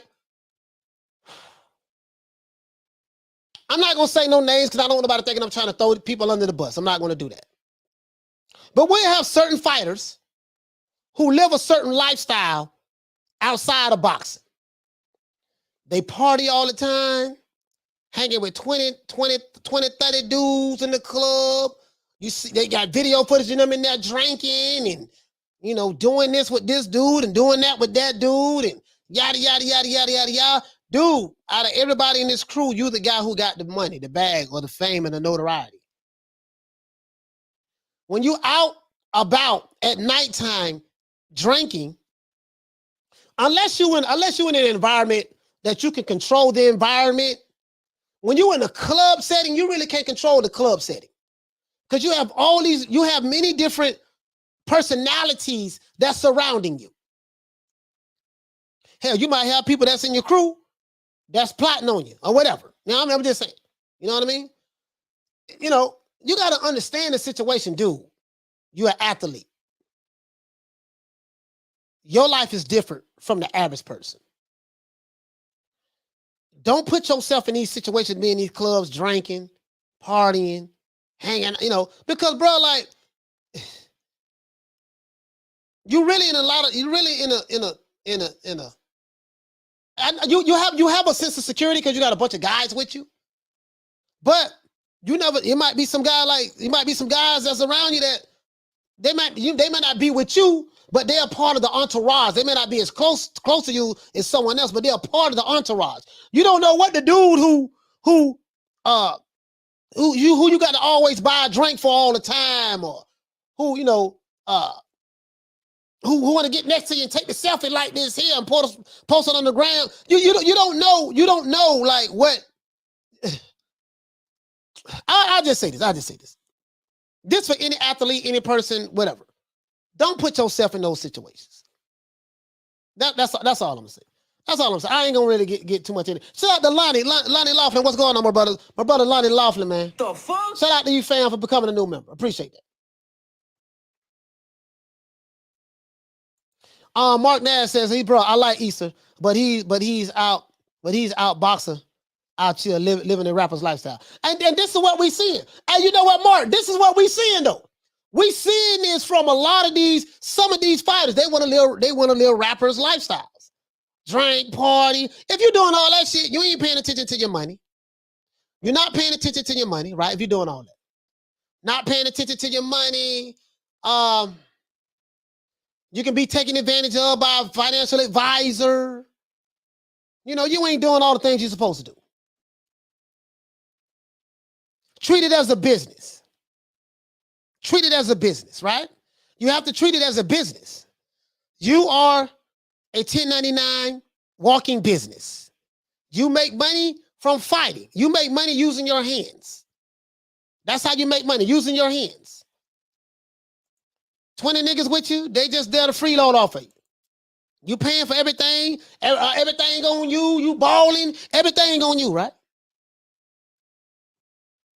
You just never know who's who, that's all I'm saying. And so, you know, you have a bunch of dudes around you, it gives you a false sense of security. You don't know who watching. These niggas, they here all the time, bro.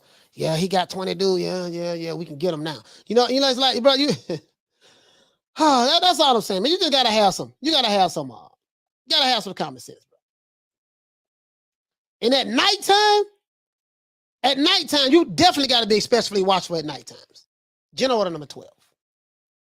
Be especially watchful at night times.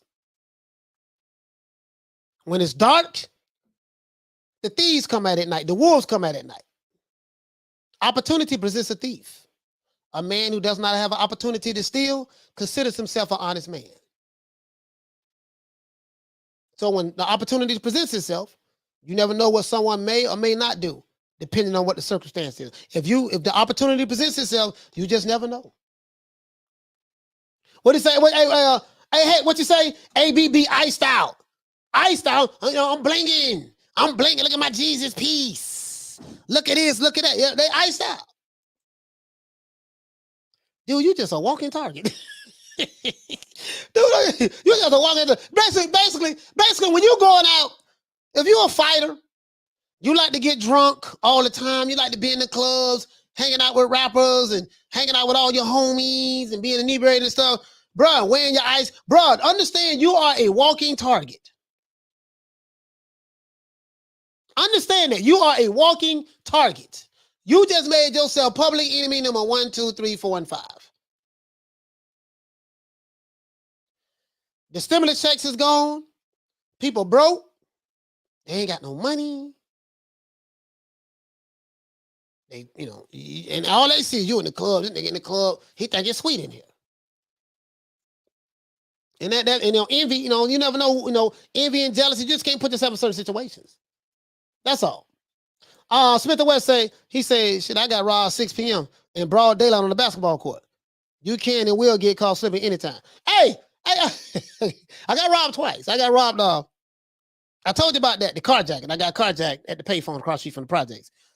2 years before that, I got robbed. Broad daylight, 12 o'clock about 12:30 in the afternoon. 12:30 in the afternoon.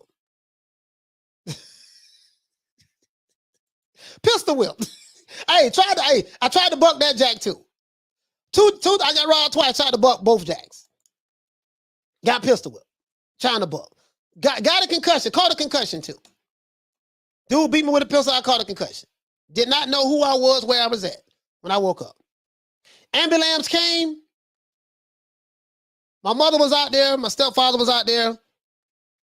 Quite a few of my friends was out there. And I was cursing people out. The irony is I was still militant. I had a concussion. But I was still militant. Cursing the ambulance people out. Calling them all kind of, crack what you doing over here? I don't want you messing with me. This, that, yada, yada, yada. Like, bro, I'm telling you, bro, when I told you I was stupid, bro, I was stupid. The guy who you see here today, boy, if you'd have saw me about 30 years ago. You have no idea, boy. Woo! Boy. White folks, hey, listen, these people trying to help me, man. I'm going off on them. Because they white. He said, bro, what did you have on? He said, what did you have on in the basketball game? Yeah, what you had in the basketball game? He said, trying to show off for some bras. Oh, you were trying to show off for some bras? Yeah, that'll get you every time too. Yeah, trying to show off for some bras will get you every time. Every time it'll get you. Every time it'll get you. Hell, shit, you ready? Shit, down in Miami, boy, you get caught slipping down there, boy. Some of them bras will set your ass up. Yeah. Some of them down there set your ass up, bro. Think you going out on a nice little spot. Y'all going to the hotel, huh? Okay.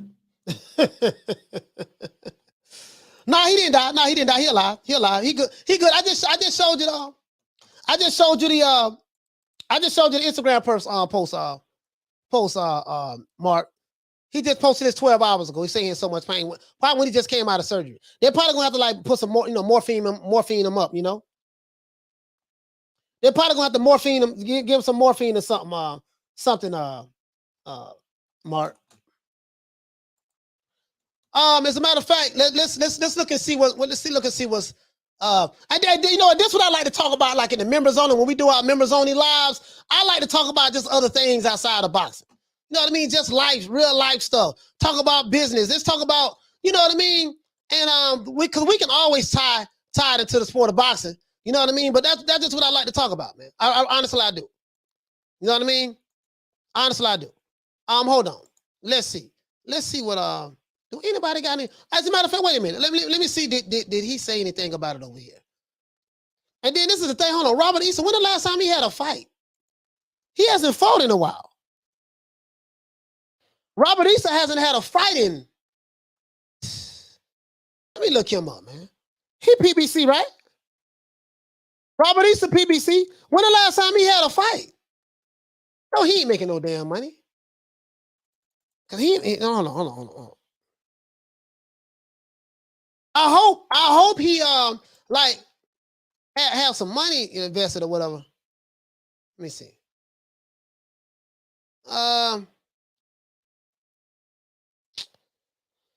Nah, this is I'm looking at Leonard. I'm looking at Leonard.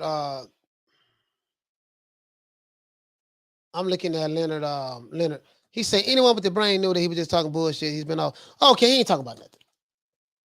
They ain't talking about nothing. Nah, you know, as a matter of fact, let's pull up Robert Easton now. Let's pull him up right now. I don't. You know what? Bruh, I think he been out longer than that, fam. I think it's been about 2 years, right? What the last time he had a fight?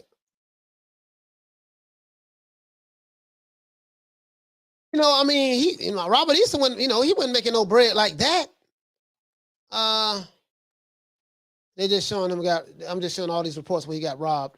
Thank God that brother's still alive, man. Thank God Robert Easton's still alive, man. We got phone calls coming in right now. Oh, he fought. You know what? He fought last year. Damn, I didn't even know that, dog. Bruh, I didn't even know that he fought last year. Damn. Where the hell was I at? Caller, what's your name? Where you calling from? Calling from Atlanta, Georgia. How you feel, my G? Mark, what's going on, fam? Mark calling from the ATL. What's happening, bro? Hey, man, I'm just listening to you, man. Hey, look, you out here looking like a rapper. The boys gonna treat you like a rapper. Robert Easton, I got a picture with Robert Easton, man. Robert Easton ain't no little dude, but he ain't no. I mean, ain't no big dude. I mean, he's a very little guy. You know what he fight at? Yeah. You can elbow him and just push him down the stairs, man. He's a little guy, man, and he walking around here with Jerry that weigh about half his body. He's not a. Mark, your phone going in and out. Your phone was going in and out. Bad reception.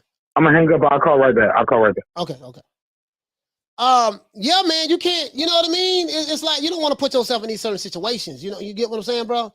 So yeah, he fought. Look, he fought last year, bro. Like how the fuck? It seemed like it been so much longer than that, though. He fought last year. Bro, the Easter Bunny fought last year. Oh, you know what it was? He fought twice in 2019. This was a draw. I thought he lost his fight. And he fought Adrien Granados. And then he had, in 2019, he took off all of 2020. He didn't have no fights in 2020. And he fought Ryan Martin. Oh, unanimous decision. Oh, okay. Oh, you know what? I remember. My bad. I saw that fight. I remember. I saw that fight. Robert Easton looked real good. He worked his jab real good. He looked real good in this fight. I forgot all about this. I forgot about that fight. He looked real good. Shout out to Jason Dockery. The fuck? For becoming a new member. Shout out to my brother Ride on the Storm. The fuck? Becoming a new member, man. For real though. You wish you could work it the way I do. Yeah, man. So yeah, he fought last year. And see, this is the thing, right? Like, when you have a bunch of fighters, like the PBC has, Al Haymon has a lot of fighters on the contract. I'm hearing he has like over 200 fighters. You know, it's hard to make that many fighters happy. So, you're going to have the star fighters that's going to be happy. Just Aerospace is going to be happy, of course. The Wilders, he's going to be happy. Maybe the Charlos, maybe, you know what I mean? The Charlos. You probably have like 7, 8 fighters that's really, thank you, Al Haymon, thank you, Al Haymon, thank you, Al Haymon, thank you, Al Haymon, yada, yada, because they pretty much have to say thank you, Al Haymon. They can't say anything bad about Al Haymon, allegedly, from what I'm hearing. So. And then you got Adrien Broner like, hey, man, fuck that. I want my money. I'm tired of you, nickel and diming me my cheese. Take care of what you need to take care of for me on the business standpoint, but pay me my money. I would advise anybody to, again, no matter what profession you're in, but especially the sport of boxing. I would advise any of these fighters, make sure you have your own attorney that's separate from the promotional company. And make sure you have your own accountant. And make sure you have your own manager. You don't want to use, he's a friend of the promoter. Oh, the promoter referred me to this guy. Oh, no, hell no. Because you need somebody who's going to be, look out for your best of your interests. And a lot of these guys, they don't have the financial You know, they don't know. They don't know. You know, they don't know, and they get taken advantage of. And then 20 years later, 10 years later, you realize, God damn, what the hell I was thinking about. Caller, what's your name? Where you calling from? Coach, what's poppin'? This is Mark Nash again, ATL Georgia. What up, though? Mark from the ATL. What's going on, fam? Man, you sound a whole lot better now. Hey, how my audio sound good? Yes, sir. You sound good. All right, let me say this, man. Like I said, I was trying to say before, and I don't want to sound insensitive. I just want Robert East to. I know this is a cliche term we use in the hip hop community, but if you're moving like a rapper, the term applies. You got to be careful how you move. Yeah. Got to watch how you moving, watch where you moving at, and watch who you moving around. Yes, sir. Because this could have ended up very bad for this brother. He could have. Tomorrow we could have been ringing the 10-count bell for him. Could have went out like Vernon Forrest. Yeah. You know what I'm saying? Yeah. And I'm sure Vernon Forrest, if he could do it all over again, he would have said, get this chain, whatever. They robbed Vernon Forrest. Guys, if somebody got the drop on you, they got the drop on you, homie. Yeah. Go ahead. No, go ahead. You're right. Yeah. No, I remember Vernon Forrest. Vernon Forrest chased after the dudes, right? How did Vernon Forrest get killed? No, how did Vernon Forrest get killed? Didn't he, after they robbed him, didn't he chase after the guys? Like, was running after them? Absolutely. That's the story. That was the story. Vernon Forrest got robbed in Atlanta, and he chased after the people that robbed him. You know what I'm saying? And they shot him. My brother, yes, you are a world champion, but I'm not about to go to the hands with you. I'm not about to go boxing. I'm not about to box with you, homie. This ain't no referee in here. It ain't no mud system. It ain't the bell stop. No, bro. No. These guys playing for keeps out here, and especially if they know who you are, they know you the dude.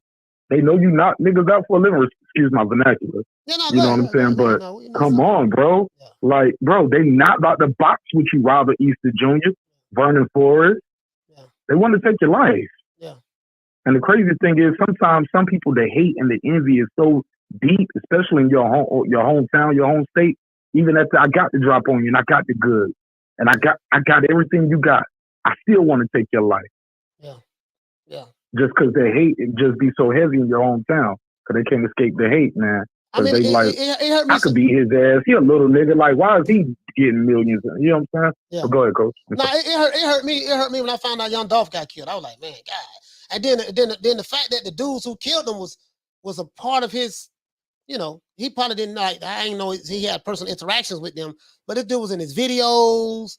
Dudes that's in his circle. Like, I'm like, damn, dog, y'all did the man dirty. And he rapped about it. He said it in his first hit single, Preach. He said, same ones that you break your neck for be the same ones that cross you out and set you up. Yeah. So, but I do want to ask you about this though.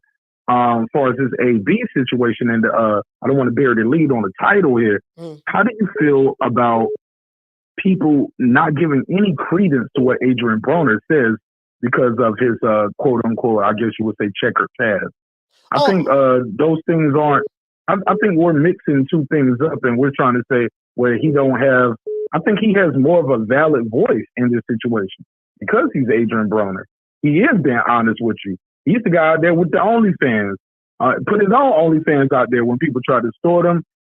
Like we've seen him just at breaking point so many times.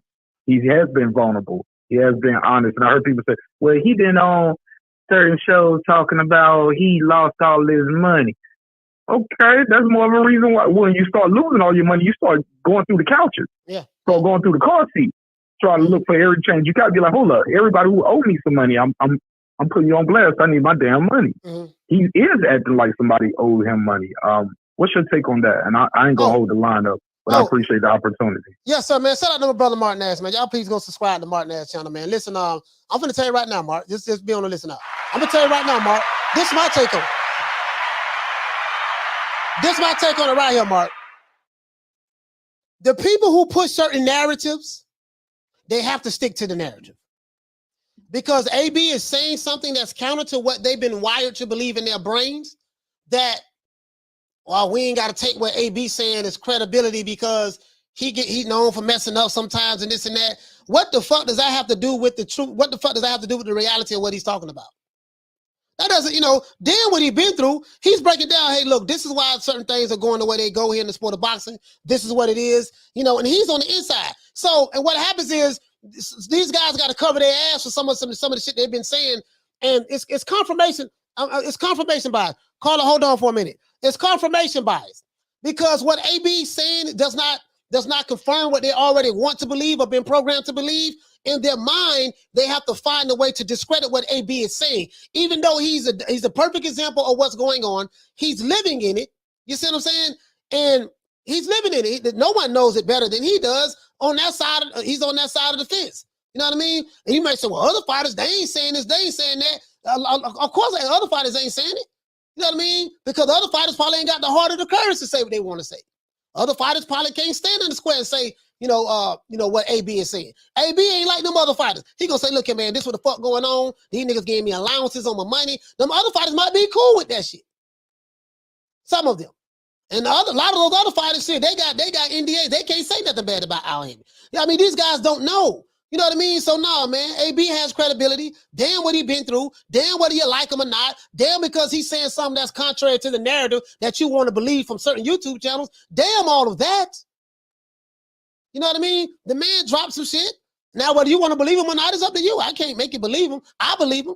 And that's all that matters. It's subjective to the individual. That's why you got to stay away from the narratives. Stay away from the narratives, man. If you stay away from the narrative and just listen with open ears and watch with open eyes, you'll learn a lot more. You know what I mean? You'll learn a lot more. Just listen and investigate it. Caller, what's your name? Where you calling from? Troy Graham. Please say the experience. Please say the experience. What's up, Coach? Troy, what the Lick Read, fam? What's going on?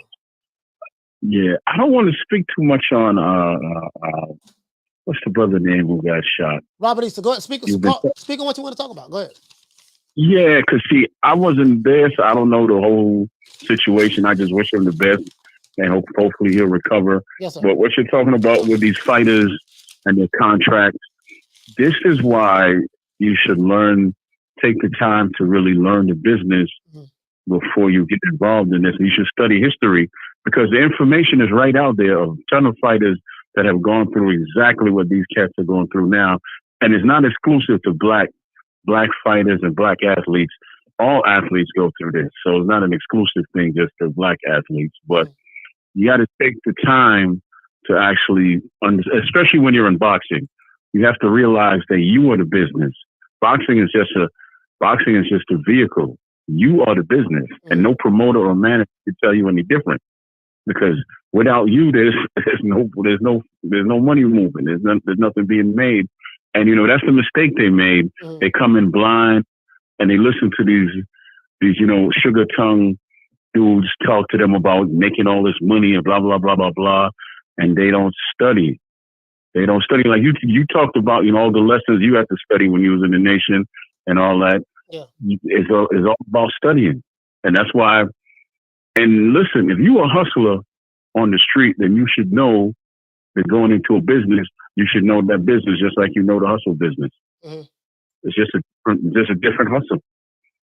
That's all it is. Yeah. But that's all I got to say. Okay. Oh, no, okay, go ahead. No, go ahead. Sorry about that. Yeah, Coach, I was going to tell you, man, to stop by tonight, man. We got your boy coming in, James Lifestyle Tony. Yeah, I'll definitely come by. I'll come by. Just send me the link. Send me the link. I'll stop by. Yes, sir. Will do, man. Yes, sir. Well, bless up one and all and have a good night, man. Keep doing what you're doing. Proud of you, man. Yes, sir. Shout out. Yes, sir. Thank you so much, man. Shout out to Troy Graham, man. Y'all go check him out, the Troy Graham Experience on YouTube. I'm glad he finally started him a channel. I've been telling him to start it. Retro, what did he say? Them boys better study on Lee Van Cleef, how he handled it. How they should handle it. Yeah, Lee Van Cleef, yeah. Lee Van Cleef, yes, sir. Yes, sir. But yeah, man, I just think that when it comes to boxing, there's an old saying. You guys all know where I'm going at with this. They say you should protect yourself at all times, right? Protect yourself at all times inside the ring, but also protect yourself at all times outside the ring. You have to make sure you protect yourself at all times outside the ring first before you do anything as relates to inside of the ring. Well, you're going to do that anyways, but you have to always protect yourself outside the ring. Don't, as a matter of fact, let me see, you know what? Mark Nash brought up a damn good point. And this is what they do. Like, you know, the they-sayers, they'll try to discredit someone because they don't like who it's coming from. Oh man, you know, this is what happens when you become fans of promoters and promotional companies. When you deride for promoters and promotional companies, now you're in direct opposition with whatever fighter that's, you know, maybe on the opposite side of the spectrum for what you've been programmed to believe, because you've been manipulated by old crusty niggas on YouTube.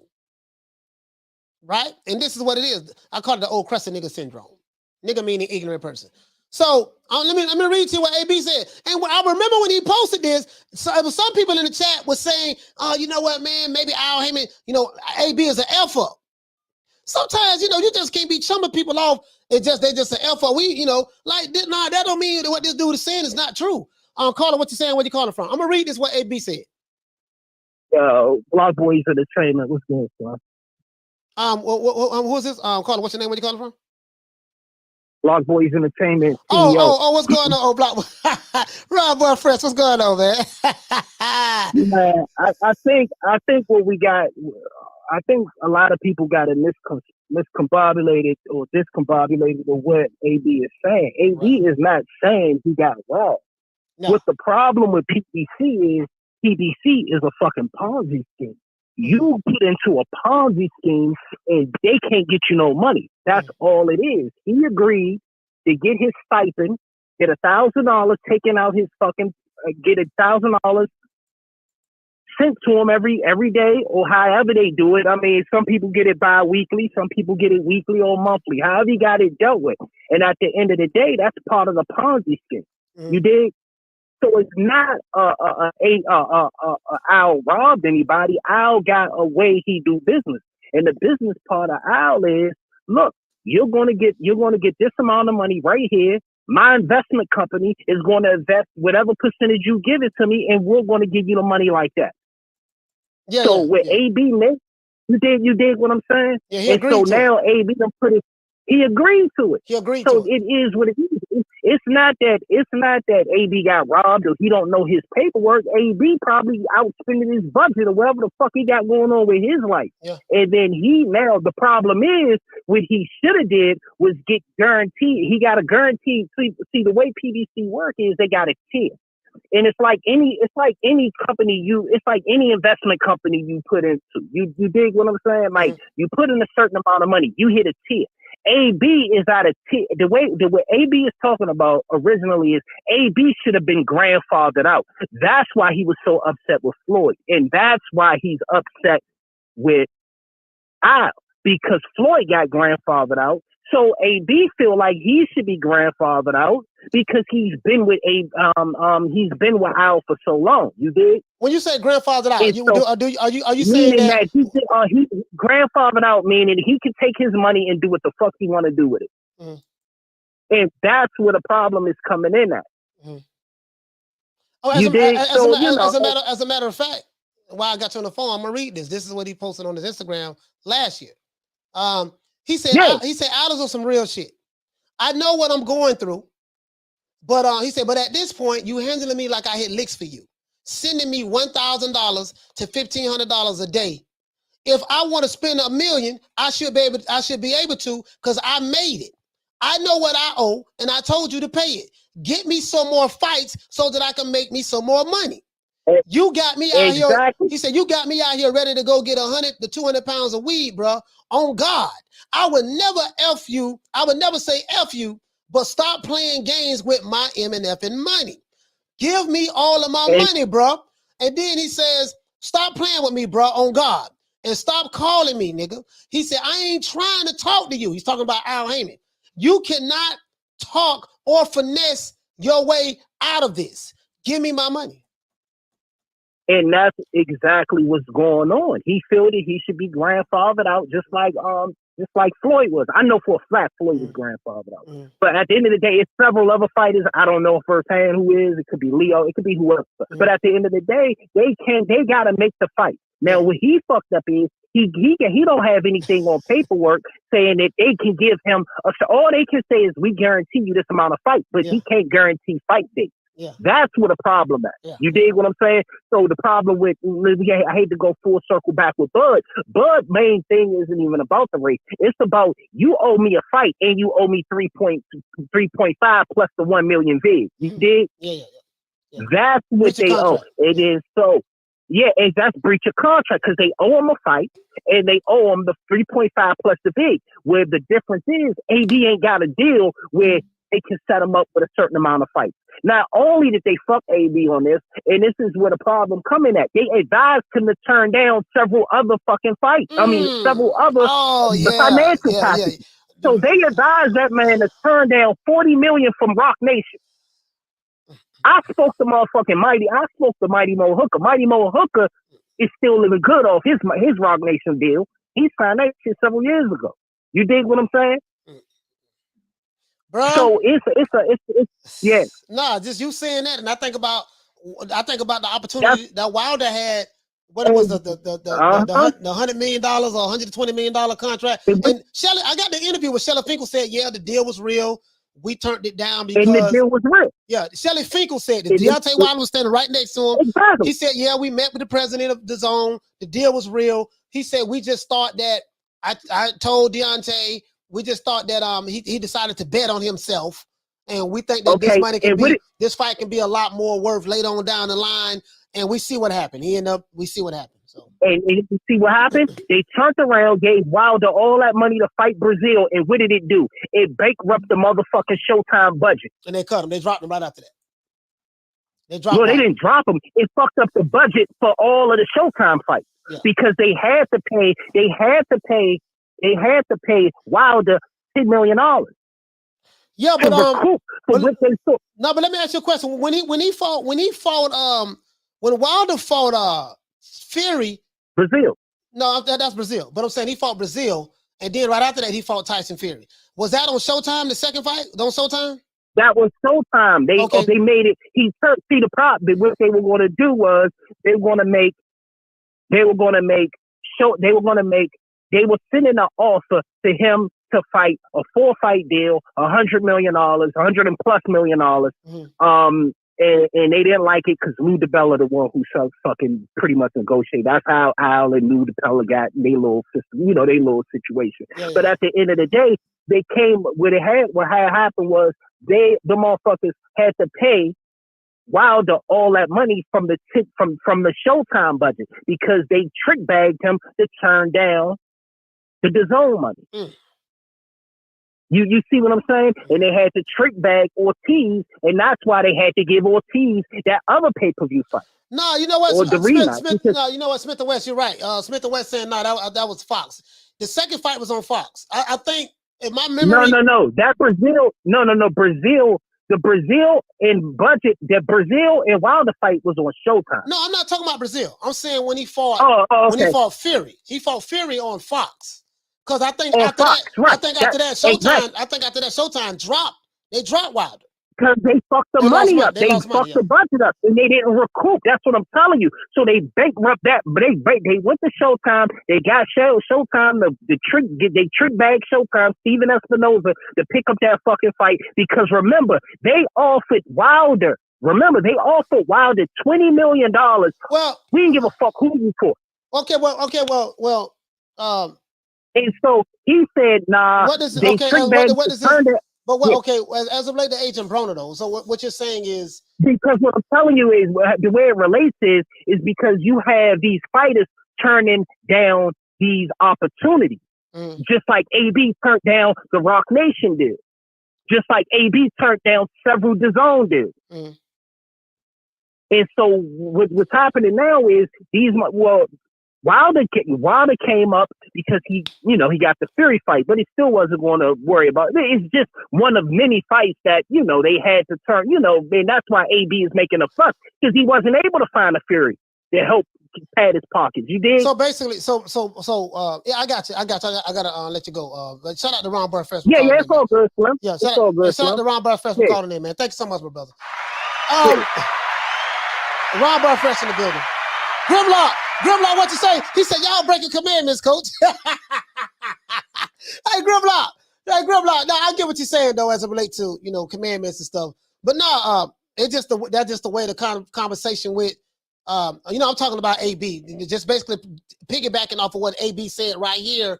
I don't know if you saw this, Grimlock, but this is what he posted like 26 weeks ago. And he's just basically breaking down the financials of his situation. So again, as I said before, once you put this stuff out there on public record, you know, I'm just looking at it, you know, just kind of scrutinizing it, just trying to tie that into the interview that he gave. As a matter of fact, I don't know if you heard the interview, Grimlock, but let me let you hear the interview. I don't know if you heard it, bro, but he broke it down right here. Hold on. I mean, if you guys go to this interview, just go to the 25-minute mark, okay? You don't think at the board? What? Drop what? How? How can I drop a ball? All right, this might be too low. Hold on, Grimlock, I want you to hear something, bro. I don't know if you heard this. So, you know, people have questions. You know what I mean? People have questions and stuff like that. And you know, AB is the fighter. I mean, who is best to get the answers from who is best to answer your questions other than the fighter? You know. But check this out, though. I just hear this one part right here. But you're right, though. You can't be doing no fanaging. You're right about that, bro. You're right about that. But I want to talk to you about this is what AB put out there. I'm just trying to deal with pretty much what AB is addressing right here. And I just wonder if he's going to, you know, hopefully this doesn't affect him coming out publicly, you know, saying he didn't say anything bad or wrong or malice or anything. But he also said in the interview, I may get a call from Al Haymon. So I don't know what he meant by that. Like, why would he get a call from Al Haymon? And so I'm going somewhere with this. So just follow me on right here on Grimlock. He say coach has to go to confession. He broke commandment. Oh no. Listen to this. No, listen to this though. Listen to this. Nigga, for one, I'm not a receiver. You don't feel you dropped the gloves, nigga? No. There you go. Tell me why. No, because in this boxing shit, what's going on right now is this. And I shouldn't even be saying this on air, but fuck it. A lot of these fighters,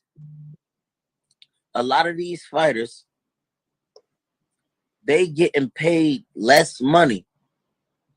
They giving these fighters less money to take all of these tough fights, bro. When I come on TV, they know they gotta pay me. They know they gotta pay. So I take a lot of a budget up. But a lot of these fighters, man, that's why a lot of these fights is going on pay-per-view. You see a lot of these fights going on pay-per-view because they guaranteeing somebody $1 million and then they hoping that they pay-per-view buys do all the numbers when right now ain't nobody buying that shit. See, this is what we're addressing. This is what I'm addressing on this show. This is what I'm addressing on the show. Brother say, coach, greetings from Mexico. Salute to you, fam. This is what AB is saying. He's breaking down the financials and what's going on in sport of boxing as related to pay-per-views and money and stuff like that. I'm showing you something. Just follow me. I'm showing you something. Let's go.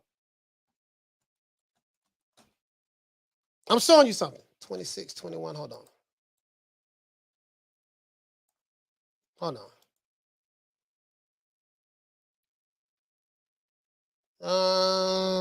Go. That's why fighters is losing. And that's why they losing a lot of fighters to the zone. No. I can't even really say too much because I'm gonna be getting calls from Al Haymon and all of them in a minute. But I know what I'm talking about. I'm a businessman, and they know that. And when it comes to me fighting, they gotta come correct.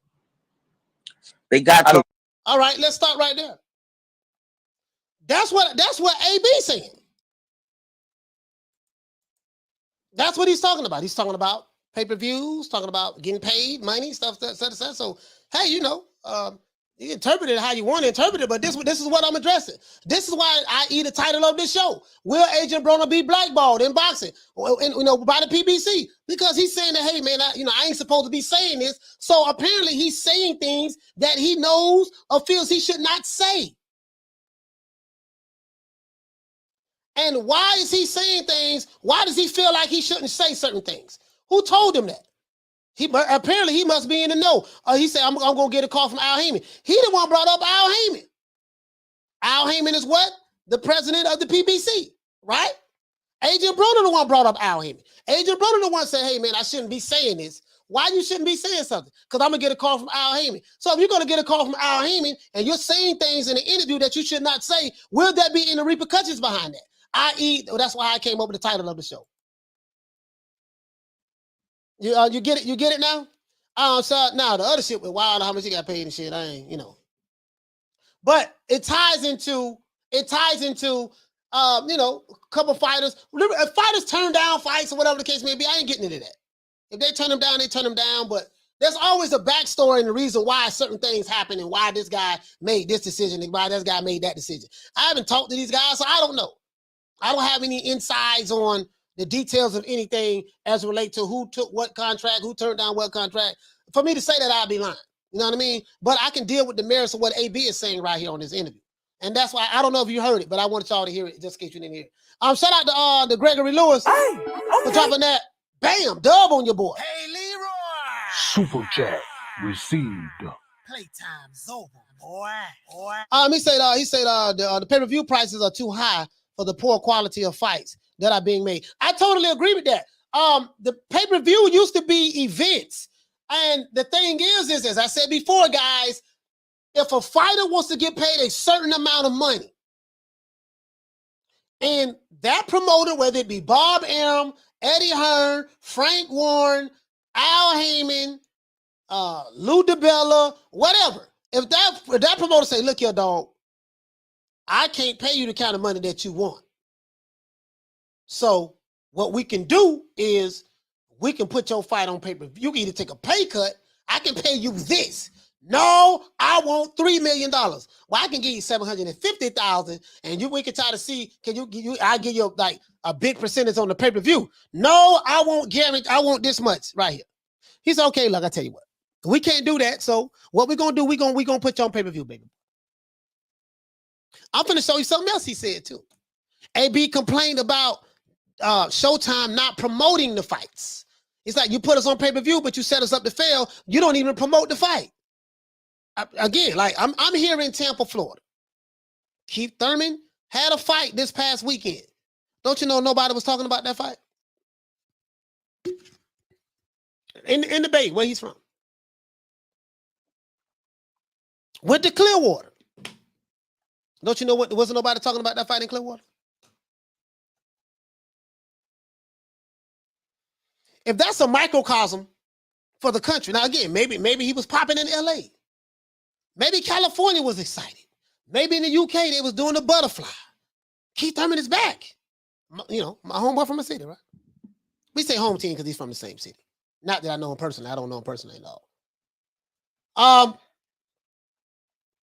No one here was talking about it.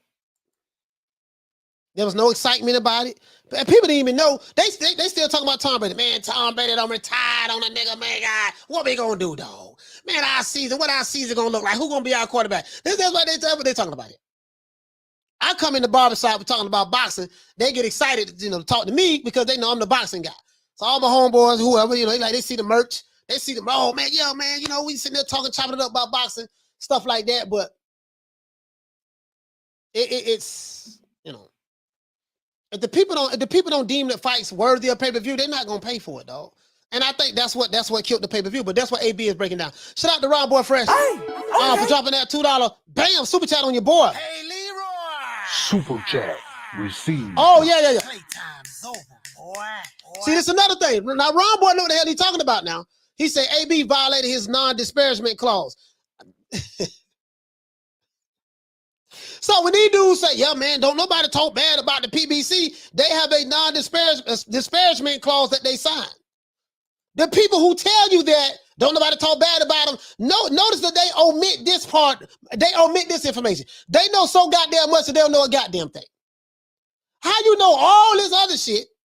Yeah, man, you know, the PBC, you know, everybody happy over there. Everybody driving Lambos with suicide doors. Everybody got mansions. I'll take care of everybody. That's why ain't nobody saying nothing. No, nigga, the reason why they don't say nothing because they got a non-disparagement clause. That's why they don't say nothing. You want me to believe that a guy who has over 200 fighters under contract, everybody is happy, everybody is doing well, everybody's swimming in money, everybody's taken care of. What kind of fool you think I am? And for anybody to believe that, dummy, and the reason why they the reason why they push it out there is because it fits a narrative that they want to push. Remember, the white promoters are evil, the devils. They the bad guys. I'm not saying this. This is the narrative that they push. You know, so everybody at the PBC is doing well. And they'll show you a Jamal Charlo, a Jamel Charlo, a Errol Spence, a Deontay Wilder. They'll show you 5-6 fighters. Sean Porter don't do no flash or nothing. And Danny Garcia, they'll show you 10 fighters, and as though that represents everybody else over there on the roster. Because it fits the narrative. It doesn't mean it's the truth. It fits the narrative. You see what I'm saying? You know, they say shit, but then they omit other shit. You know, PBC, this is a black company. You got to represent for the brothers. They'll say that while omitting the fact that PBC is a white-owned company that has a black face. The people who give you the money, the company belongs to them, fool. Do you really believe that? And you know, they never said anything about Waddell and Reed and stuff like that. You really believe that a hedge fund out of Kansas, a group of very powerful, a company, very wealthy men, company, you really believe they gonna come together, loan a nigga $500 million just so he can take their money, start a revolution against them? We gon', you know, right? We know it's us against them. That's the narrative you guys push. While omitting that, no, this is white dollars. He couldn't have done it without these white folks over here. These white folks has done this. They pretty much run this shit over here. They run this over here. He just the face of it that we don't even see or hear from. Funny how they omit that, right? But they have to omit it because if they tell you what it is, it messes the narrative up. But I see what you're saying though. So I was wondering what he meant by that, Rob Boyfriends, when I said, well, why does he feel like he's going to get a call from Al Haymon? Why is he saying that I shouldn't be saying this right now? And now that kind of makes sense to me. Hold on, that kind of makes sense to me. Getting paid, I don't understand. Like, you know, I'm slow. So what? What I'm saying is this: they'll get a good fighter. He good, but he never made this type of money before. Got it. They'll give him $1 million. Got it. And then hope his pay-per-view buys do a big number. Got it. Let's do like what, 8 million? Whatever, big numbers. But it don't happen. So they lose money. And they getting paid less. When I can go somewhere get a guaranteed 5 to 10 million. So it's, you know, let's hear that again. I don't want to make sure I misunderstood what he's saying. I want to hear this part again. Hold on. Lose money. They'll get a good fighter. He good, but he never made this type of money before. Got it. They'll give him $1 million. Got it. And then hope his pay-per-view buys do a big number. Got it. Let's do like what, 8 million? Now, when he say the they in this instance will be the PBC. They, will put them on pay-per-view and hope that they do good numbers. And the hope, listen, if you want hope, take your ass to church. If you want hope. Or take your ass to the mosque or whatever. You want looking for hope. I'm not in the hope business. When you do business, we don't do shit and just hope it does this. Well, let's put the money, let's hope it do that. No, there's a formula that you can follow to guarantee success. if the money is right, if you're not overpaying this guy, and we're not losing money over here, and this fighter's just getting what he needs in order to be happy, it's a way that it can work for both parties. Remember, the fighters are independent contractors. But I was wondering what he meant by that. Let's continue. Whatever, big numbers. But it don't happen. So they lose money. And they getting paid less. When I can go somewhere get a guaranteed 5 to 10 million. So if they're giving them $1 million and they lose money, the next fight they get paid less? Hell no. They're supposed to, but a lot of these guys be getting dick like that. They trying to do my brother like that right now. I can't even. I ain't gonna say I know, but they trying to do him like that right now. His last fight he got $1 million, and this fight he trying to give him 700. Like, man, stop it. First of all, he supposed to get a bonus of 700, and he supposed to get a 1.2 from the guy he about to fight. But I ain't. You talking about the guy that didn't want to do a skit with me? All right, so he's talking about but see, Adrien Broner he's in the know. This ain't no sources say. YouTube channels who dick ride for promotional companies. Well, sources say it. Well, this YouTube channel said this and this. No. He's speaking from the know. The know meaning I am directly involved on this side. I know what's going on over here. And this is, and if you listen in the interview, let's see this part one more time. And now it makes sense. Cause I was wondering, like, why did he say he shouldn't say this? Like, what do you guys think he mean by that? Fuck it, I'm not gonna say anything. Like, what do you think he mean? Let's go. Tell me why. No, because in this boxing shit, what's going on right now is this. Hold on.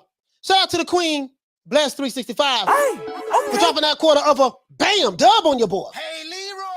Super chat received. Playtime's over, boy.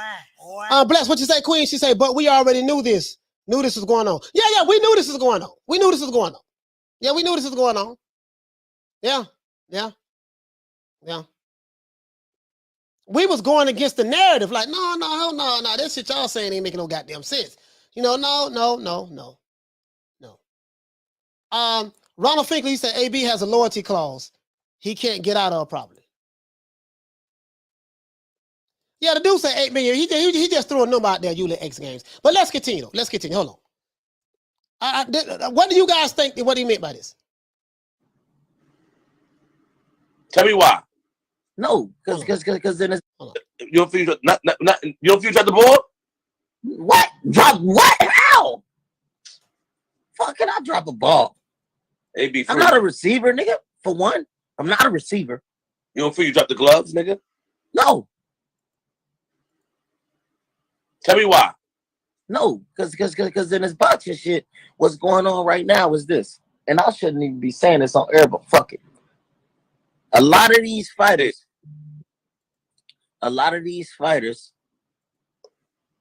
they getting paid less money. They giving these fighters less money to take all of these tough fights, bro. When I come on TV, they know they gotta pay me. They know they gotta pay, so I take a lot of a budget up. So he said, I probably shouldn't be saying this. Probably get a call from Al Haymon. That's what caught me right there. I.e., that's where the title of the show came from. Will Adrien Broner be blackballed by the PBC? What did he mean by that? I wonder. What did he mean by that? What do you think he meant by that? Why he shouldn't be saying it, one. And two, why would he get a call from Al Haymon? Anybody, please. I just want to hear what anyone thinks. I could be totally wrong. He said that's why Canelo got his money up front. He ain't stupid. Yeah, exactly. And Canelo like, no, y'all know. I gotta get mine. I gotta get mine off the ripple. Now I know how y'all do business over here. No, I gotta get my money off top. And I need this much guaranteed. Whatever budget you got for the rest of your fighters, I'm finna take all that shit. This how much I need guaranteed if you want me to come over here and fight anybody on your roster. Shut up! Before I bust a cap up in your ass. K Carlson, what you say, family? Say, sound like the PBC is giving clients too much damn money with no return for the bag. And if that's, shout out to Reggie Owens. What's going on, fam? Shout out to Reggie Owens, man. For real, shout out to Reggie Owens. That's wrong, that's wrong. He did nothing to you. Shout out to Reggie Owens, man. Ron boyfriend say facts. Shout out to the queen, all that. She say peace. Shout out to you, queen. Say peace. I'm going to work. I'm going to work out. Yeah, I went work out this morning. I'll be listening on the playback while working out. Shout out to the queen, all that. Be safe, all that. Be safe. Take that. No, I ain't gonna say it. I ain't gonna say it. I was gonna say take that fire with you, but don't worry about it. I'm pretty sure you're gonna be safe. What did he mean by that? Boxing conversation. What's Big Reds? What you say? He said Al Haymon ain't about to call AB. Did PBC heard worse from AB? Oh, okay. Okay. Well, I don't know. I don't know. Reds, I don't know, man. You know, I don't know. You know what I mean? Because no, I never even heard Al Haymon's voice. You know what I mean? But I would think that the people, because AB seem like he a hair raiser. Hey, Reds, AB seem like he a hair raiser. He part of the type of dude. Hey, man, look, I had one fight last year. Man, get Al Haymon on the phone. He calling. Al Haymon probably got him. You know, Al Haymon probably got him on. Al Haymon probably got the phone number blocked. He sending them straight to voicemail. Look here, man, I ain't had no guy. I had one fight last year. And rumor has it, word on the street, I don't know how true this is now. Allegedly, gotta say allegedly. Allegedly, when AB fought, hold on. Allegedly. Have to say that. Have to say that, right? We got to say that to protect ourselves. Have to say that to protect ourselves. As a matter of fact, we had a guy on the show that came on here and said these words. This is what he told me on this show. This is what he told me on this show. I don't know how he knows, but this is what he said. I don't know what he said was true or not. I have no information to refute what he's saying, or I have no information to back up what he's saying. But allegedly, when Adrien Broner fought this guy, Santiago, I saw this fight. Oh, he fought a year ago, February. I saw this fight when he fought Giovanni Santiago. I thought Adrien Broner lost this fight. This fight right here, Adrien Broner landed a total of 96 or 97 punches. This guy, Giovanni Santiago, landed, I think he landed he landed like 211 punches. You know, now people may say, oh, well, AB landed the cleanest shots. I saw this fight. This dude here from Puerto Rico, in my opinion, he beat Adrien Broner. And this is not me hating on Adrien Broner, none of that. I just thought from what I watched, this guy done enough to win this fight. But because he was not, in my opinion, was not the A side, all three judges gave it. As a matter of fact, they gave it to Adrien Broner by unanimous decision. How do you win a unanimous decision victory in a fight where you landed less than 100 punches and the other guy landed 211 punches? Explain that shit to me.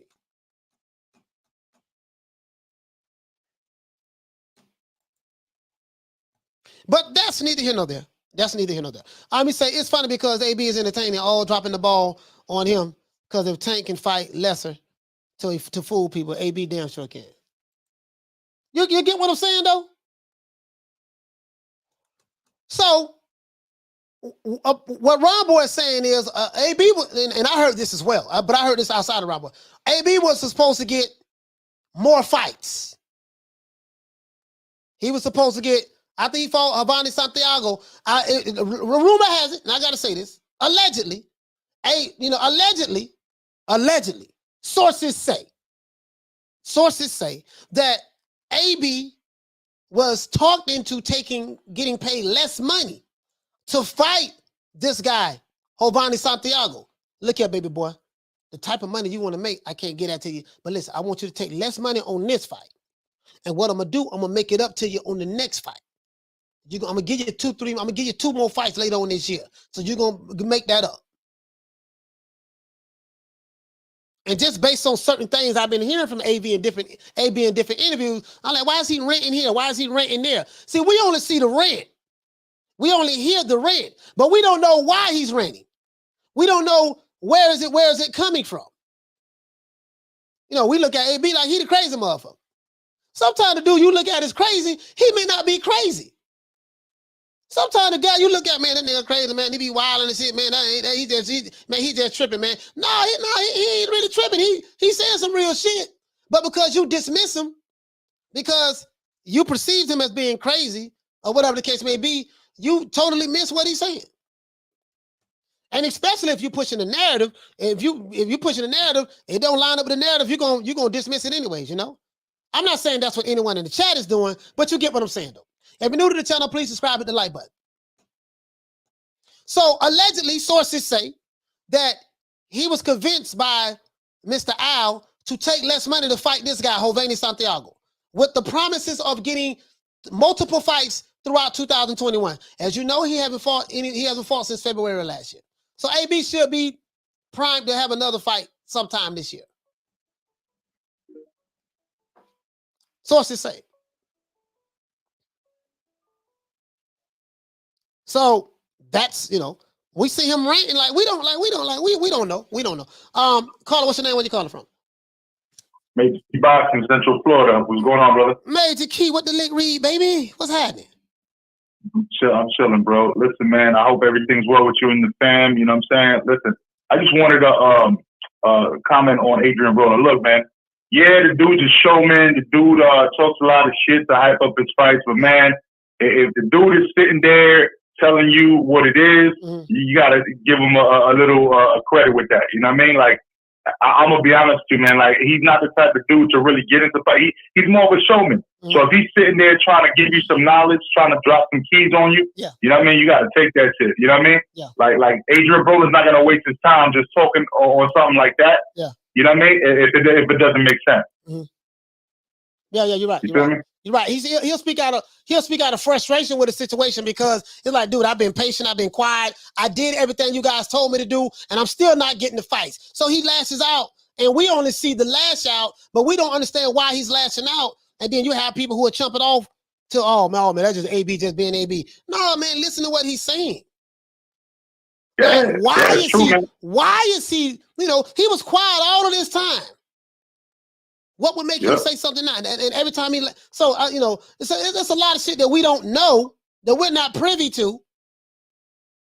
And we just chump it off as something that has nothing totally to do with what we think it's about or what we believe it's about. And he's dropping the key for you to open and unlock that door so that you could understand where he's coming from. And if you want to take it like, oh, he's just talking shit or something like that, then you got a problem because, you know, you got to understand that you don't have the insight to the industry. So if this dude that's in it tells you, man, you got to take it though. Like, you got to understand, you got to at least listen. Maybe it's not 1,000% true. Maybe it's 99% true, right? But it's still coming from AB, and even he had the wisdom to say, oh, you know what? Let me chill because you know, I might get a call from him. You know what I'm saying? Let me chill because I might get a call from him. Why did he have to do that? Because he was feeling relaxed, talking his shit, you know? And then he realized, damn, I'm saying a little too much. Yeah. You know? He said, shout out to Major Key, man. Hey, Major Key, thank you, my brother, for hitting us up, man. I really appreciate that, man. No doubt, bro. No doubt, man. James told me 8 p.m. tonight, bro. Yeah. I'll be there. James, so lights out. That's the lights out, boy. He fights you in the phone booth. You won't be able to hit him. As a matter of fact, I got a video of James on it right. Dang, this dude look just. Hell yeah. Hey, shout out to Major Key, man. Let me get a round of applause. Yeah, shout out to you, coach. Yes, sir. Man. Yes, sir. Shout out to Major Key Boxing, man. Hey, look. Shout out to Y2K. Dropping that quarter of a bam dub on your boy. Hey, Leroy. Super chat received. Playtime's over, boy. He said he's getting the Rigo treatment. You're throwing 5 punches per round, so no promoter is going to be anxious to give you a fight also. You make a valid point on that because in the fights, it's like, damn, AB should be not. It's certain dudes he fought, he should have just been knocked. He should have just knocked out, dog. He should have just knocked out. And it's like, bro, like, you know. Oh, matter of fact, talk about Johnny Rice. Hey, here go Johnny Rice right here, dog. I found my dog, Johnny Rice. You know, y'all know Johnny Rice is One of the baddest. They still act like I'm 4 figures. They still act like I'm 5 figures. Why you calling me with that bull? Hold on. Talk about 6-figure Johnny. Money in the bank. I didn't call you. You called me. You called the wrong number with the wrong number. What's wrong with these people, man? Hey, man, this 6-figure Johnny, man, what's going on? They still act like I'm 4 figures. No, man, 6 figures. They still act like I'm 5 figures. Why you calling me with that bull? 6-figure Johnny, gonna be 7 real soon. 6 figures, baby. 6-figure Johnny. Hey, 6-figure Johnny. Hey, boy, listen, Johnny Rice, boy. He said Al Haymon don't made him a 6-figure jigger, and boy, he been the same since. 6-figure Johnny. Dog Johnny Rice. When we had Johnny Rice on here, boy, 6-figure Johnny. Y'all calling me like I still get paid 4 figures. Y'all calling me like I still get paid 5 figures. I am a 6-figure jigger now. If you want to talk to me about boxing, you better be talking about the 6 figures or better. Johnny Rice. Hey, bro, you got a 6-figure Johnny. Hey, that's gonna be a new name too. 6-figure Johnny, man. 6-figure Johnny. Boy, that's hilarious, bro. 6-figure Johnny, dog. Hey, listen. I'm rolling with Johnny Rice, man. It's hard not to like that. And it looked like he slimmed up too. Looked like he slimmed up. Remember he said he was going to quit his job because he made Al Haymon paid him 6 figures. To, now 6 figures could have been $100,000. More than like probably was 100,000, somewhere. I don't know. But he made 6 figures. Of course, you got to pay the tax man. Of course, you got to pay your trainers, your corners, stuff like that. Pay your managers, the promoter get their cut. So whatever he was left with, you know what I mean? But he grows 6 figures that fight. I mean, that's good, man. That's good. I'm happy. I'm happy for him. Shout out to Eric Gomez, man. He say bomb squad. To this day. Really though. True. I like Johnny Rice, man. I like Johnny Rice, man. What he say? He said you ringing the wrong digits with the wrong digits. He did say that. You ringing the wrong digits with the wrong digits. With the wrong digits. They don't be calling me, man. Look here, man. Don't even call me, man, at that money. That number you gave me, that number funny, man. Hey, check this out. Y'all want to see? Y'all want to say? Y'all. I'm gonna say all some funny shit right here, bro. I'm gonna say all some funny. Hey, this dude. Hey, check this out. Gotta show y'all this. But hey, boy, I be finding out some funny dudes on. This is one of my favorite comedians on Instagram, bro. This dude here hilarious, bro.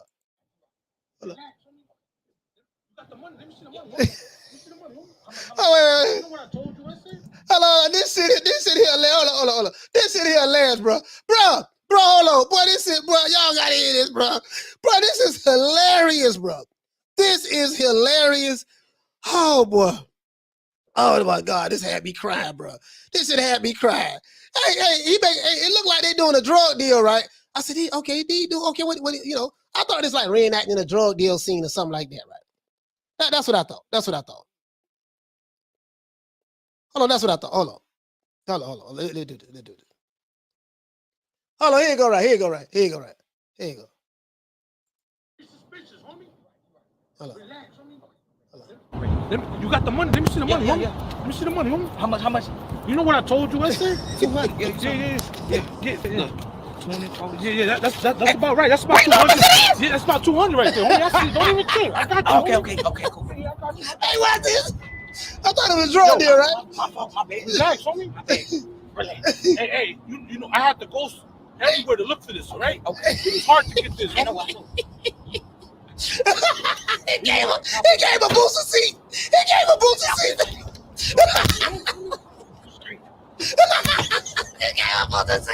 You notice I got the deluxe edition with a little armrest, homie.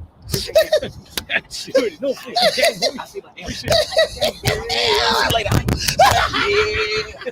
Yeah. This it. Now you going with the big toes, homie. I didn't even know. Wait a second.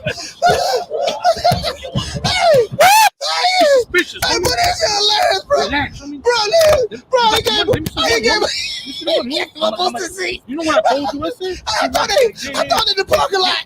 I said, damn, but it was a drug deal. I thought it was a drug deal going on. Yeah, that's about 200 right there. Don't even trip. Okay, he finna go get the birds. I'm like, he finna get them birds now, boy. He finna pull them birds out the trunk. I thought he'd put out some birds. Hey, you know, I had to go everywhere to look for this, all right? Okay. It was hard to get this. I thought he was going to get the birds. He gave a nigga a booty seat. He gave a booty seat. And they looking serious. I got the deluxe edition. Yeah, little armrest, homie.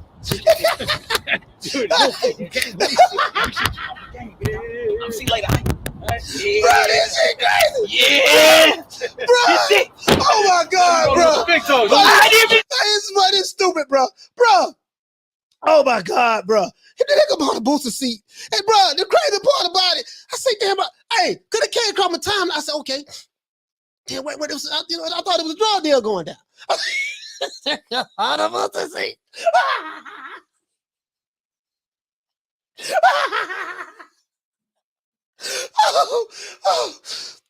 I can't breathe. Boy, this shit right here. Hold on, guys. Now, sources say. Now, I told y'all, anytime you hear sources say, what is it? It's a lie or it's some bullshit.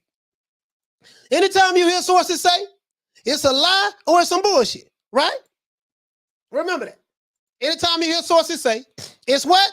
It's a lie or it's some bullshit. I do not own the rights to this material. This is for educational purposes only. I do not own the rights for this material. This is for educational purposes only. Now, I say all that to say this. I'm going to show you guys a fight. Now, sources say, Leonard Ellaby, you know my favorite promoter in the whole wide world. Leonard Ellaby is the best promoter on the planet. There's no promoter that's better than Leonard Ellaby. Before there was a Leonard Ellaby, there was no good promoters. Since Leonard Ellaby's been on the scene, he's put on phenomenal fights. He's put on some of the best, highest grossing fights in the history of boxing, right? Sources say, that's what they say, right? Now, Leonard Ellaby right now is looking at some prospects right now for some of his fighters. Y'all follow this YouTube channel, right? This YouTube channel here good. This is Rough and Rowdy. This is a YouTube channel I follow called Rough and Rowdy. These boys over here do good work. They've been around for a little bit. They do good work. This shit is hilarious. This guy right here is from West Virginia. He's a coal miner, right? He's a coal miner. Let's break this down. Let's go to the coal mine. Let's see what we got. This is for educational purposes only. Let's go. It's gonna be wild. They fixing the fight. Now, sources say Leonard Ellaby is in strong negotiations with the winner of this fight right here. Sources say Leonard is in the strong negotiations with the winner of this fight right here. Now, I got my money. Now, this dude right here is from DC. I bullshit you not. This dude right here is supposed to be from DC. This guy right here, he just came out of work. He just came from the coal mines. He's a miner from West Virginia. He's walking to the ring. Now, sources say he almost fell. Sources say that Leonard Ellaby is in strong negotiations to sign this guy, one of the winners of this fight. As you can see, he came dressed. The dude literally just left work. 5'6", 180 pounds. These are cruiserweights, right? 184 pounds. Patrick Rivers of DC. There you go, from DC. Here you go. Okay, there you go.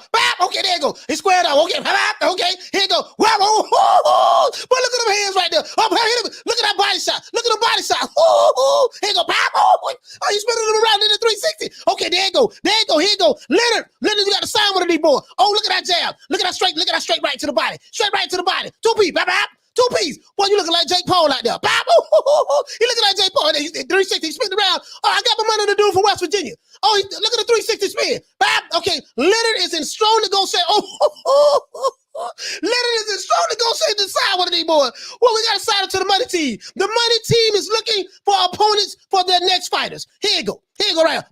I got my money on the dude. Now you got the dude from DC. Round boy fresh. This is a homeboy from DC. Oh, what he doing? Lead right. He finna throw the lead right here. Okay, there you go. Boy, look at that 2P. Look at that. Look at that dude from West Virginia putting the balls on him. That's the end of round one. Now, that's the end of round one. That's the end of round one right there. Now, sources say, sources say that Leonard Ellaby and the money team are in strong negotiations right now with my homeboy from West Virginia. Sources say. You know what I mean? What the sources say mean, guys, anytime you see a YouTube channel say sources say, they lying or they bullshitting. Either way it go, right? So I'm sources say.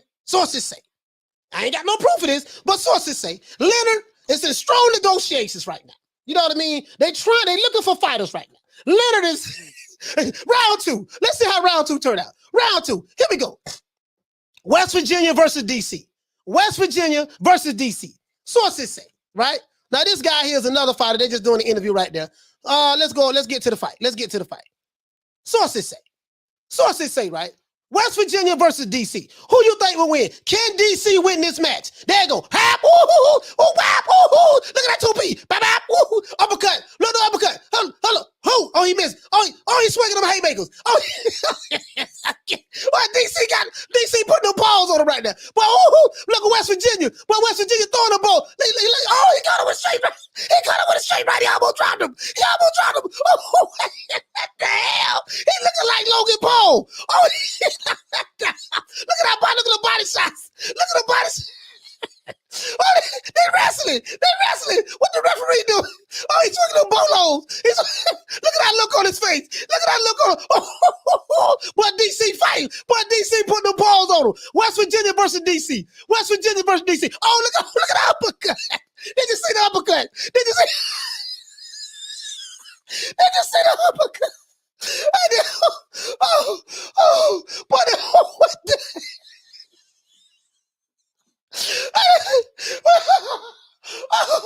Boy, did you see the uppercut? I ain't never seen a windmill uppercut before. All right, so I got it one round. I got it one round apiece right now. I got a 1 round apiece right now, guys. That's why I got it. 1 round apiece. He said, Wilder and Fury 4. Why you say that, man? Why you say that? Hey, Ryder Freakin, what you say? You say you got DC. Hey, Heck say the pay-per-view numbers off the charts on this.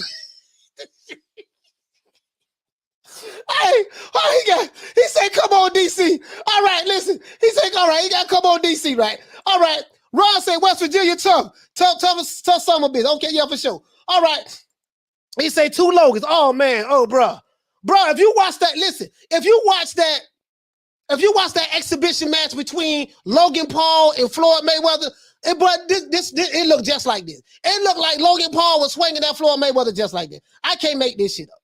Here you go. Round 3, guys. Round 3. This for all the marbles. Whoever win this match will get a TMT contract from Leonard Ellaby. They're looking for, the money team. They have fighters on their roster like Tank Davis and Roland Romero and some other dudes that we don't know. And they're looking for fighters. They're looking for fighters for their cut. So Leonard Ellaby, rumor has it, sources say that they in strong negotiations. Now let's look at round 3, and I'm gonna see how you guys judge this fight.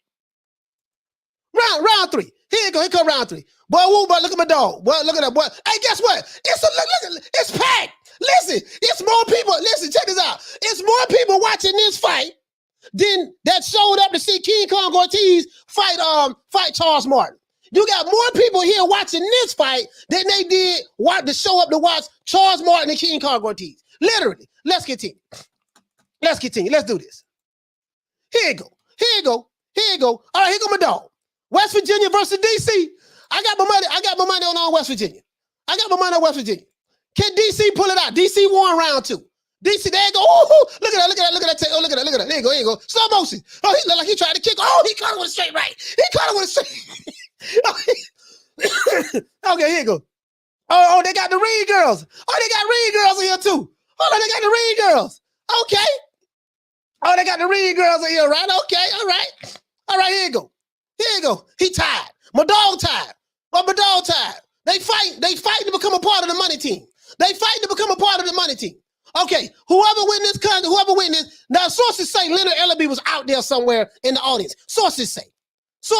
There you go. You see my dog. He finna put the pause on him. He finna put the pause on him right now. He finna put the pause on him. Now, anybody from the money team, what kind of shoes he got on? Oh, here you go. Oh, they're going at it. Oh, they go blow for blow. I'm just swinging.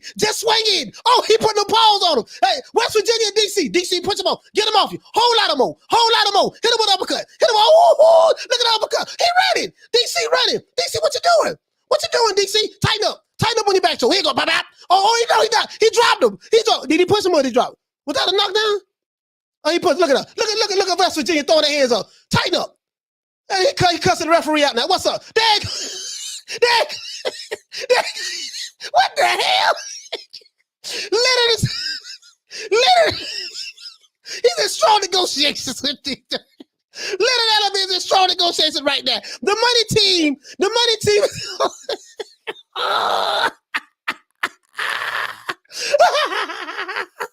That's it. Oh, they tied. Oh, look at West Virginia. I got West Virginia winning this round. Oh, he tied.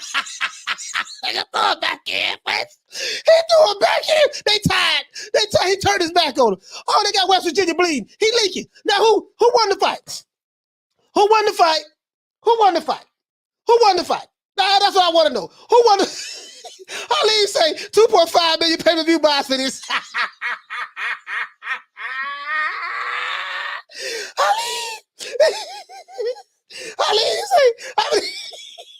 Ali, you what you say?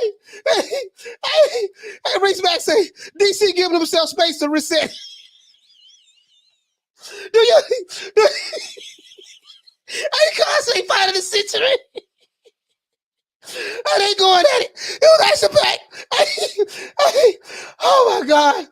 So brother said, he said, I watch these fights all the time. They hilarious, dog. Bro, these fights are here. I watch them all the time too, bro. These fights are hilarious. Now, buddy from DC, who you think won? DC showed the technical Daddy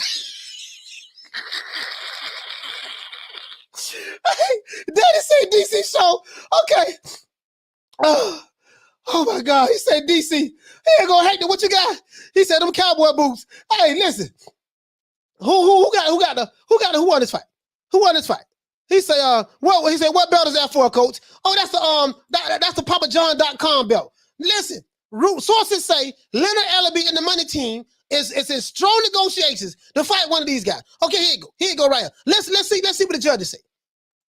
Who won this fight? Let's see what the judges say. It's a sold out audience. It's standing room only. The fight sold out, dog. The fight sold out. Now we saw Ortiz. We saw a PBC fight. We saw Ortiz fight Charles Martin, and it was half empty. It's about, remember what Leonard Ellaby say. It's about putting butts in seats. That's what it's about. Let's go. Who won the fight? Let's see who won. Okay, let's see who won. Who won the fight? What did the judges say? What did the judges say? There you go. What did the judges say? Both of them tied. What did the judges say? Who you got? Who you got? He flexing. West Virginia versus DC. West Virginia. Oh, there you go. Oh, West Virginia won. West Virginia won. How you judge this fight? Listen, bro. Listen to the interview. My friend, you just made history. How do you feel? Hey, I feel like a frog hair. I'm fighting this motherfucking frog hair split 4 ways, baby. I come out there, straight waiting, but damn, I had to slow it down. But the old slug on. And if I put it down, y'all know what it is. That's good shit. We saw it all happen live. They got a little blood on you. How'd that make you feel? I don't feel nothing. I don't feel pain. I live for pain. No pain, no gain, baby. That's what it is. Playing catch. I don't know the rest of this material. Anybody. He say anybody can get it. Anybody. What is it like fighting in boots? Hey, he say anybody can get it.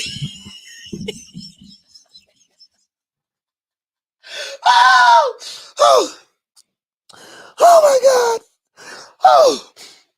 Oh, bro. He say anybody can get it. Oh, bro. Oh my God. Hey, y'all. That's it, man. That's it. Let's give everybody a round of applause. Oh, bro. He said anybody can get it. As a matter, Leonard Ellaby, and sources say Leonard is in strong negotiations with Buddy from West Virginia right now. But that's a K man right there. Hey, shit. Hey, ADD. Adrien Broner ain't got no fights coming up. Seem like he ain't got no fight dates. This dude right here from West Virginia, he say anybody can get it. Shit, we might as well put them together. AB, I got my money on AB. I got my money on AB. Shit, I'm pretty sure he say anybody can get it. Hey, what you say? He say West Virginia 2002 cruiserweight champ. Yeah, he cruiserweight champ. He the cruiserweight. Hey, what you say? Hey, low-key say negotiations too strong out there. Low-key say negotiations too strong. Hey, listen, I don't know, man. Hey, I don't know. Hey, you think they might duck him? You think they might duck him, though? Hey, let me get all this fight. Let me get all this fight, man. Let me get all this fight, bro. Y'all, hey, listen. Y'all please subscribe to this YouTube channel here, bro. This YouTube channel is called Rough and Rowdy. They got like over 200,000 subscribers. Bro, you want to see some funny fights on here, bro. This channel is hilarious, bro. Bro, I promise you, smoke some weed and just watch these fights on here, bro. You will never stop. You'll never stop laughing, bro. And the crazy part about it is this here. They doing numbers. They doing numbers, bro. They doing numbers. Bro, we just saw King Kong Ortiz fight Charles Martin, and it was half empty. Literally, there was seats everywhere. We just watched this fight right here, and guess what? There's standing room on it. It's a sold out event. Sold out event. He said, shout out to Con Sonery. Hey, okay. For dropping that 279. Bam, super chat on your boy. Hey, Leroy. Super chat received. Bro. Time's over, boy. He said, Coach, man, it's called a whopper cut. Bro, I ain't never seen that like that. Hey, Hector, what you say? He said they be selling out arenas. Bro, I'm telling you, bro. I'm telling you. Bro, they sell, bro. Hey, bro, let me tell you something, bro. This here, bro, and he say anybody can get it. Now, again, sources say, hey, well, Ali say, damn, DC dude got robbed.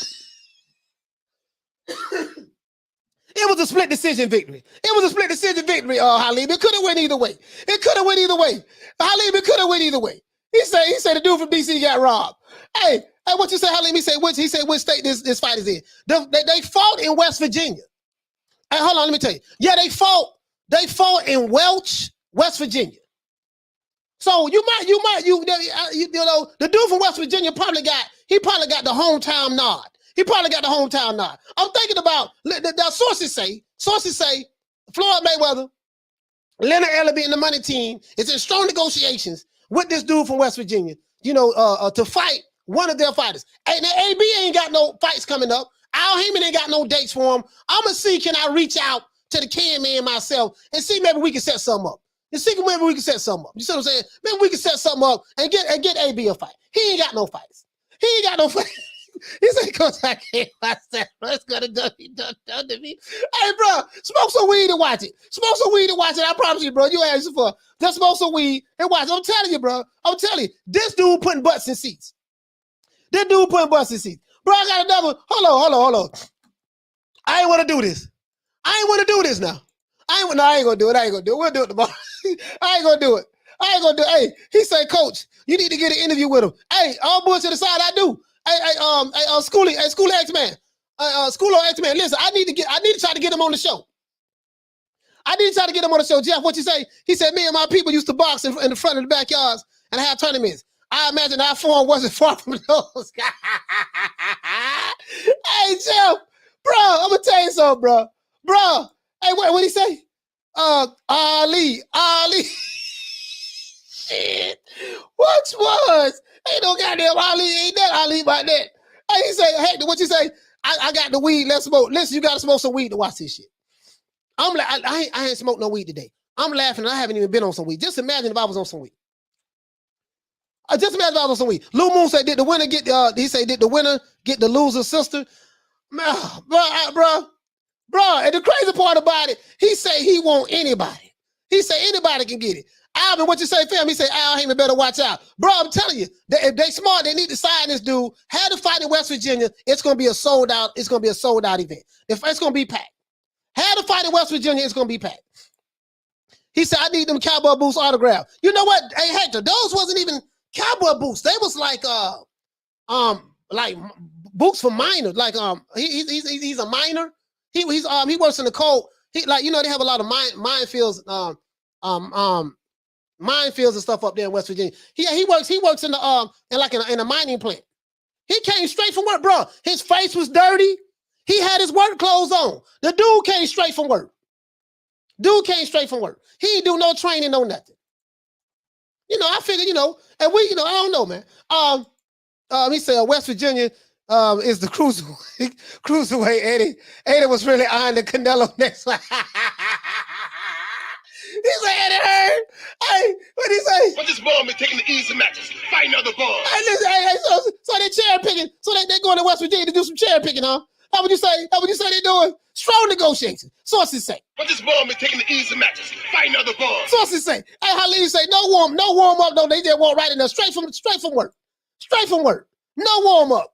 Hey, he say, dude said I work. He said I work. That's how I train, bruh. This shit was hilarious, bruh. The footwork was terrible. Nobody threw a jab. It was just, oh my God, bro. Hey, listen, man. Let's give everybody a round of applause, bro. I got some more I want to show y'all, bro. But I don't want the show to go too long. But I got some more I want to show y'all, boy. Okay, let me show you one more. I got one more. Just one more for you. Just one more for the road.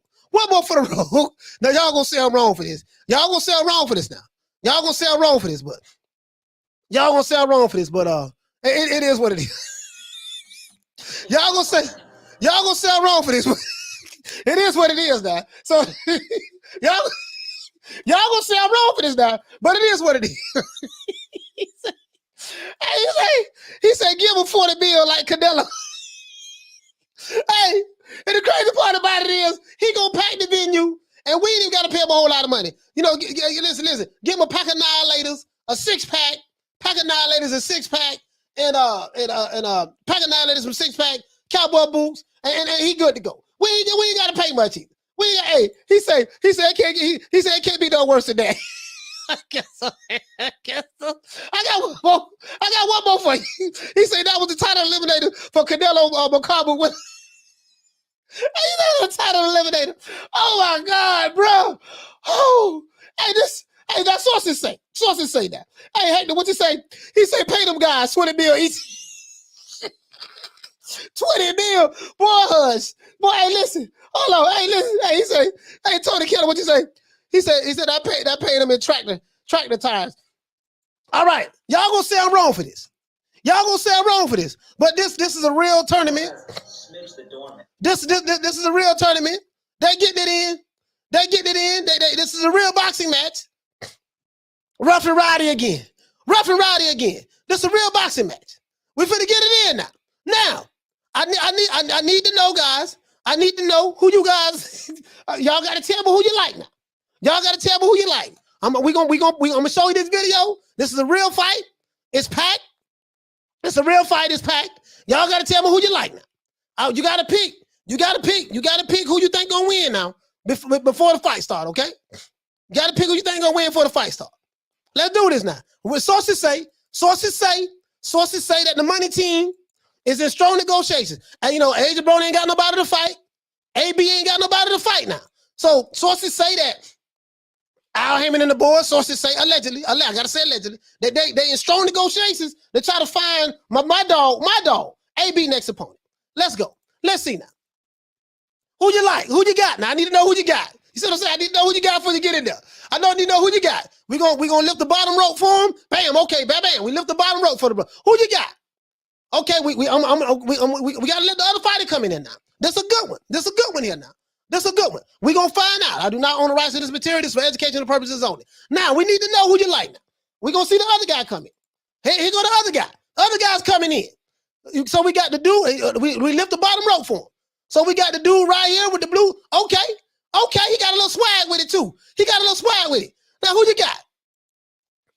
Okay, now We need to find out. You got to make your picks right now. You got to make your picks right now. Before the fight start, I need to know who you got. Okay, Pooh. You got the dude with the blue gloves and the dude with the red gloves. Who you got? Blue gloves or red gloves? We need to know right now. I need to know right now. Ain't no cheating on this one now. We need to know right now. You got to make your picks, and that's it. The blue gloves or the red gloves? Who you got? So Bernard say he got the dude in the black trunk. So he got what he say? He say Floyd's mini. Now sources say they in strong PBC is in strong negotiations right now. That's what they say. Leonard Ellaby is heading this. That's what sources say. Sources say. So he said, cause it's going to hell. Hey, hold on. I know y'all will sell wrong, but hold on, this is a real fight though. And guess what? It's packed. Remember, Leonard Ellaby said it's about putting butts in seats, right? It's about putting butts in seats. So who you got? Okay, Carmen Cerise says she got the red gloves. Okay. Nino B say he got the blue gloves. Halim got the red gloves. Okay, red gloves. All right, blue gloves. Okay, PBC. He said PBC fighters rubbing their hands together for the dad. See, they want to see. But this ball been taking the easy fighting other balls. See, they don't want to fight. They don't want no real competition. They want to cherry pick. They want to cherry pick and what else to pay pay-per-view for. But anyway, I pay pay-per-view for this. All right, here you go. Let's get the match started. All right, so it's across. He say blue gloves plus 210, red gloves minus. Okay, so red gloves is the favorite. All right, let's go. Let's do this. Put your money where your mouth is. Here you go. Here you go. Who we got? All right, there you go. All right, here go the weight now. The dude with the red gloves. His name is Casey O'Connor. He's 4 foot 2 inches tall, 120 pounds. Hey, he's 23 years old. Now this dude over here. You know, his name, he's from Rhode Island, Scrittuat, Rhode Island. And this guy right here, name is Tony Elliott. Tony Elliott is 3 foot 11 inches tall, 110 pounds. So he's giving up 10 pounds in weight, and he's 39 years old. So he's fighting a dude that's 16 years younger than him. Now, the dude might be too old, but we're going to find out. And I think that the guy, he is the champion. The guy on the right with the blue gloves, he is the champion. This dude right here, he's the champion. So we're going to see. Now, we're going to make it do what it do. You can't take the best back now. Let's go. Let's get it. Here you go. Ding, ding. Let's get it. He ready. Let's go. Everybody ready? Now, this PBC's finest right here. Here you go. Bye-bye. Here you go. Here you go. Here you go. Here you go. Right. There you go. He look at the dude in the blue. He threw the ball. He got caught with the right hand. He got caught. The dude in the red put the balls on him. Look at that right hook. Here you go. Here you go. Here you go. What? Throw the jab. He caught him with the right hand again. Here you go. That 2-piece. That's a 3. Look at them combinations. Look at, I don't know. AB may not want to get in the ring. This dude. I don't know. I don't know. Here you go. Hold on. The referee right there. Break it up. Here you go. Now the dude in the red is winning so far. He's winning so far. That's a nice jab. That's a nice jab. Wait a minute. Buddy in the blue getting. He beating them down right now. They throwing them bolos. They throwing them bolos right now. They throwing them bolos. Wait a minute.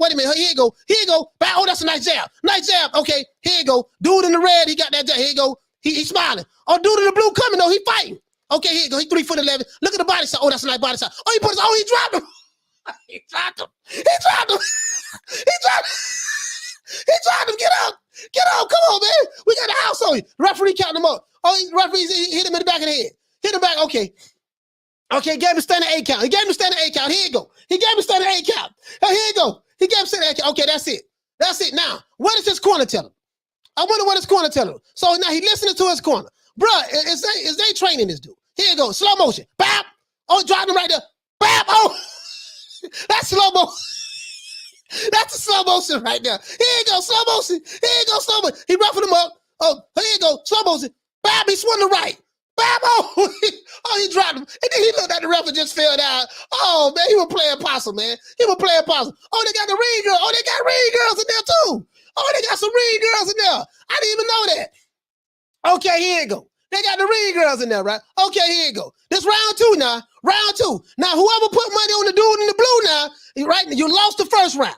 This is the second round right here. Will he be able to redeem himself? The dude in the blue is the champ. He's the champ. He winking at the camera. He winking at the crowd. Here you go. Here you go. Ding, ding. We finna get the fight going on. Let's go. Here you go. Here you go. He ready. I think he got a second. Oh, he got that nice left hook. Nice left hook by the dude in the blue. Nice left hook. Look at that head. Look at them feints. Oh no, he dropped. He dropped him. He dropped him. He dropped him. Oh, they're gonna give him a steady ankle. They back at it again. Oh, bap. Oh, look at them bolos. No, he don't. He lays off. What's going on? What's going on? Put your hands up. Put your hands up. He bobbing and weaving. He holding on to the ropes. Ref, what you doing, Ref? Oh man, the dude in the red is putting them paws on him. Oh, he throwing them bolos. I don't know. That's tough competition there. I'm just bum and taking the easy matches. Fight another ball. Oh no, man. Oh, wait a minute, man. Hold on. Wait a minute. Listen. Oh, well, we'll out him and give him a contract. Will they give him a contract? Will they sign him to the PBC? He put the ball. Oh my God! Keep your hands up. Keep your hands up. What you doing? Throw the jab. Man, you ain't throwing no jab. Oh man, put your hands up. What you doing? Stop. Oh my God, bro.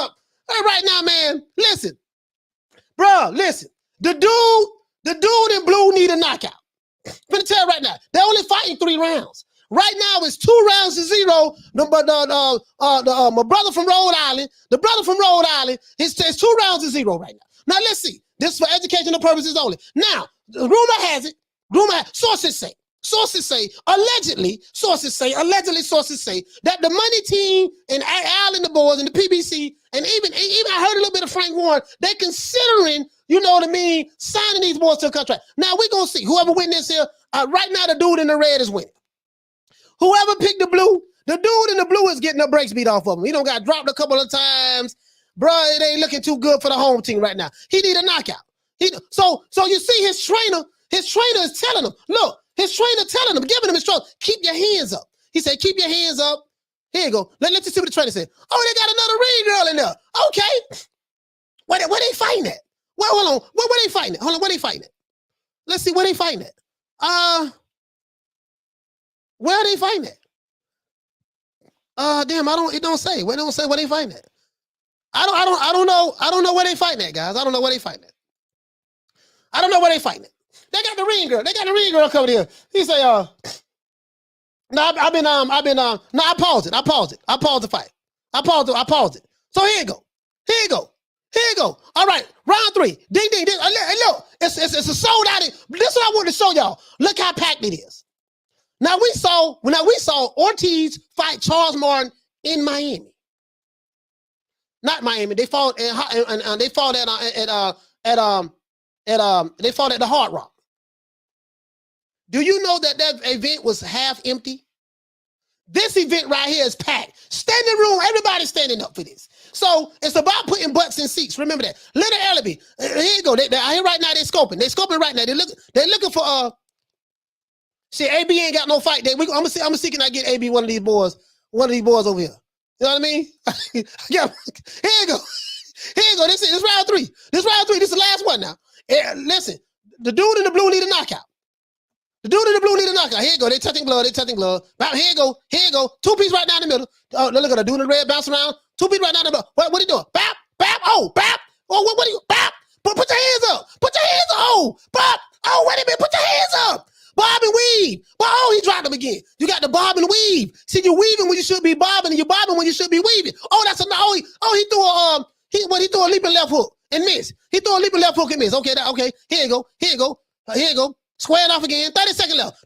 He coming. He know he needed a knockout. He losing his balance. He know he needed a Oh, he missed again. Oh, he fell. Oh my God. Come on, dog. You letting the whole hood down right now. Tighten up, baby. Here you go. Oh, that's nice. Oh, that's a nice left hook. Oh, wait a minute. Oh, he fell again. Come on, man. You got to get up, dog. The whole hood. This for the PBC contract. Oh, man. Come on, man. Bob, Aaron, Frank Warren, everybody looking at this fight, man. Come on, man. Y'all tighten up, man. That's it, man. The fight over with. Who y'all think won?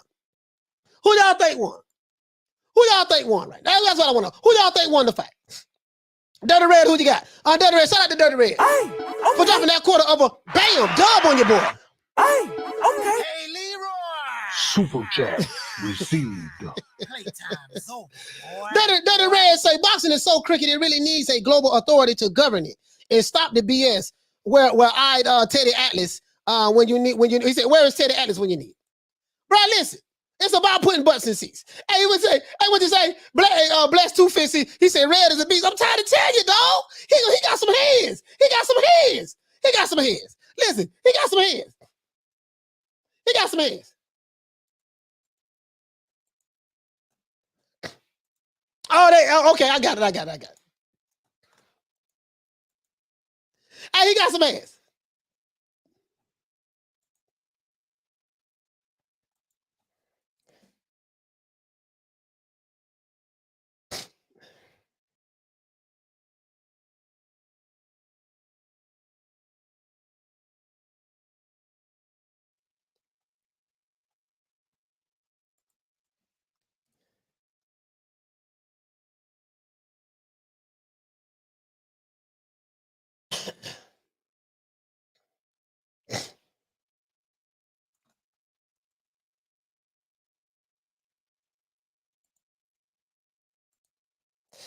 There it go.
There you go. There you go. Hey, can you guys hear me? Can you guys hear me?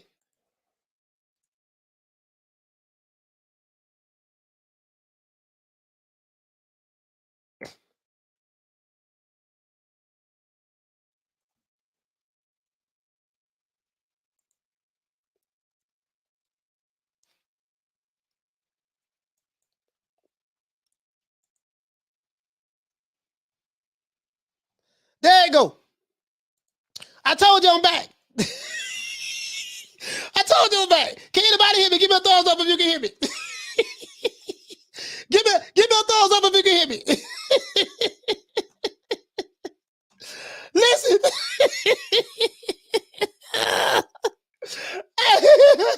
Give me a thumbs up if you can hear those. Okay, cool. The dude in the red won the fight. Normally, see, this how this work, right? This how this work.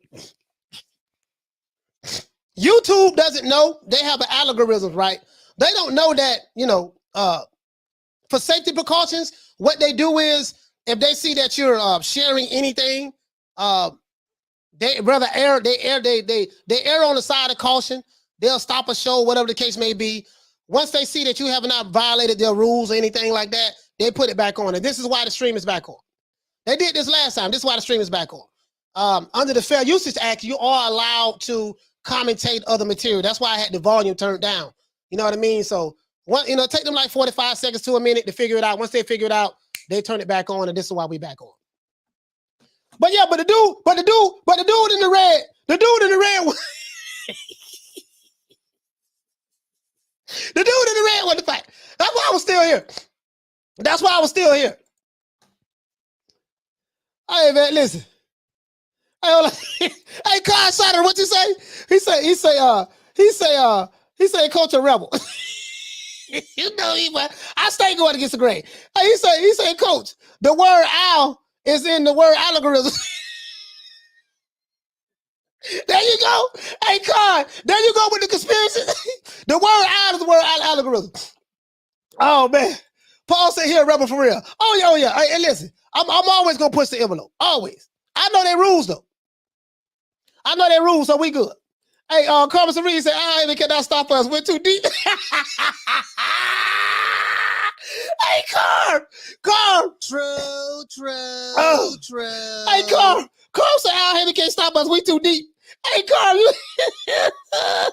Hey, anytime I'm doing the show and we commentate some funny shit like this, if you see the live go out, it's gonna go out for like 45 seconds. Like literally, guys, I know the rules, but what they do is they'll stop the stream and their algorithms will check and see if I'm in any violations, anything that's dealing with that doesn't cover the Fair Usage Act or whatever the case may be. If they'll listen to see if I say, hey, like if you look at all my videos, I have what is it? I'm going to tell you right now. Hold on. Bear with me for a moment. If you look at all my videos, I have at the bottom, I have fair use claim. And I always say it before we share any content. You good. Oh boy. He say they're not fooling. He said they're not fooling anybody. Oh boy.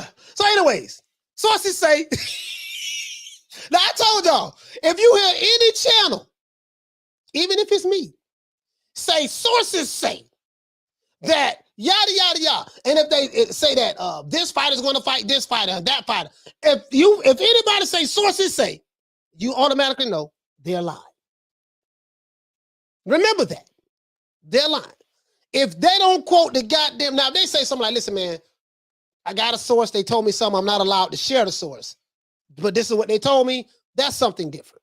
You know, you can take that with a grain of salt. But if they say, well, sources say that, yeah, it did sound like some outlandish shit. Like what I just said, this is very outlandish, but the shit funny. So anyway, that's neither here nor there. This shit funny. Sources say that Little Ellaby is in strong negotiations with these last two fighters I just showed, and they got a contract waiting on them right now. So we'll see what's up. So other than that, that's it. Let's give everybody a round of applause. Of course, we gotta give a shout out to all of the ladies. Let's give a shout out to the ladies. Shout out to the Queen Lisa Bells. Shout out to the Queen Karma Serene. Shout out to Misfit. Shout out to the Queen Bless 365. Shout out to the Queen Nick Rich. Shout out to the Queen Lady Shan. Shout out to the Queen Arlette. Shout out to the Queen Miss Sexy. Shout out to the Queen Monica Silver. Shout out to the Queen Deborah Booker. Shout out to the Queen Lil Green Eyes P. And shout out to the Queen Ava.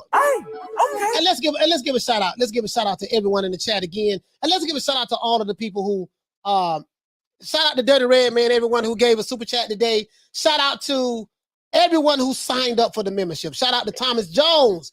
Shout out to Paul Evans. Salute to Lil Green Eyes P, Ride Up the Storm, Schoolo X-Man. Who else we have? Knockdown 305, Hector Garcia, Thomas Jones.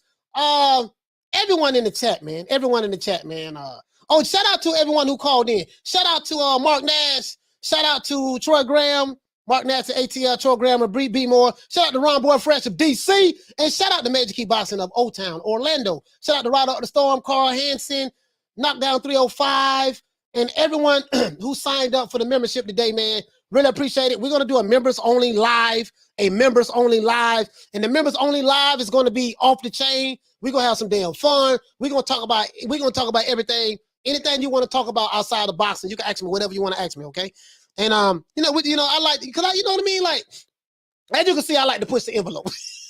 I like to push the envelope. That's what I like to do. So anyway, it is what it is. But yeah, man, other than that, that's it. It's that boy Coach Malachi Williams signing out. Nobody to that USA Boxing. I'm going to holler at your guys. 3 o'clock Eastern Standard Time. Same bat time. Same bat station. I may take off. Shout out to Wendell Jackson and Wayne Love Peacock and Diallo Huggy. And everyone, if I forgot you, man, please forgive me. Jeff Lucietta, Hector Garcia. Other than that, you know my motto, man. Don't meet me there, beat me there. How about you guys tomorrow, 3 o'clock Eastern Standard Time? Peace. They can't stop the boy. Man, I'm out of here, bro. Let's go.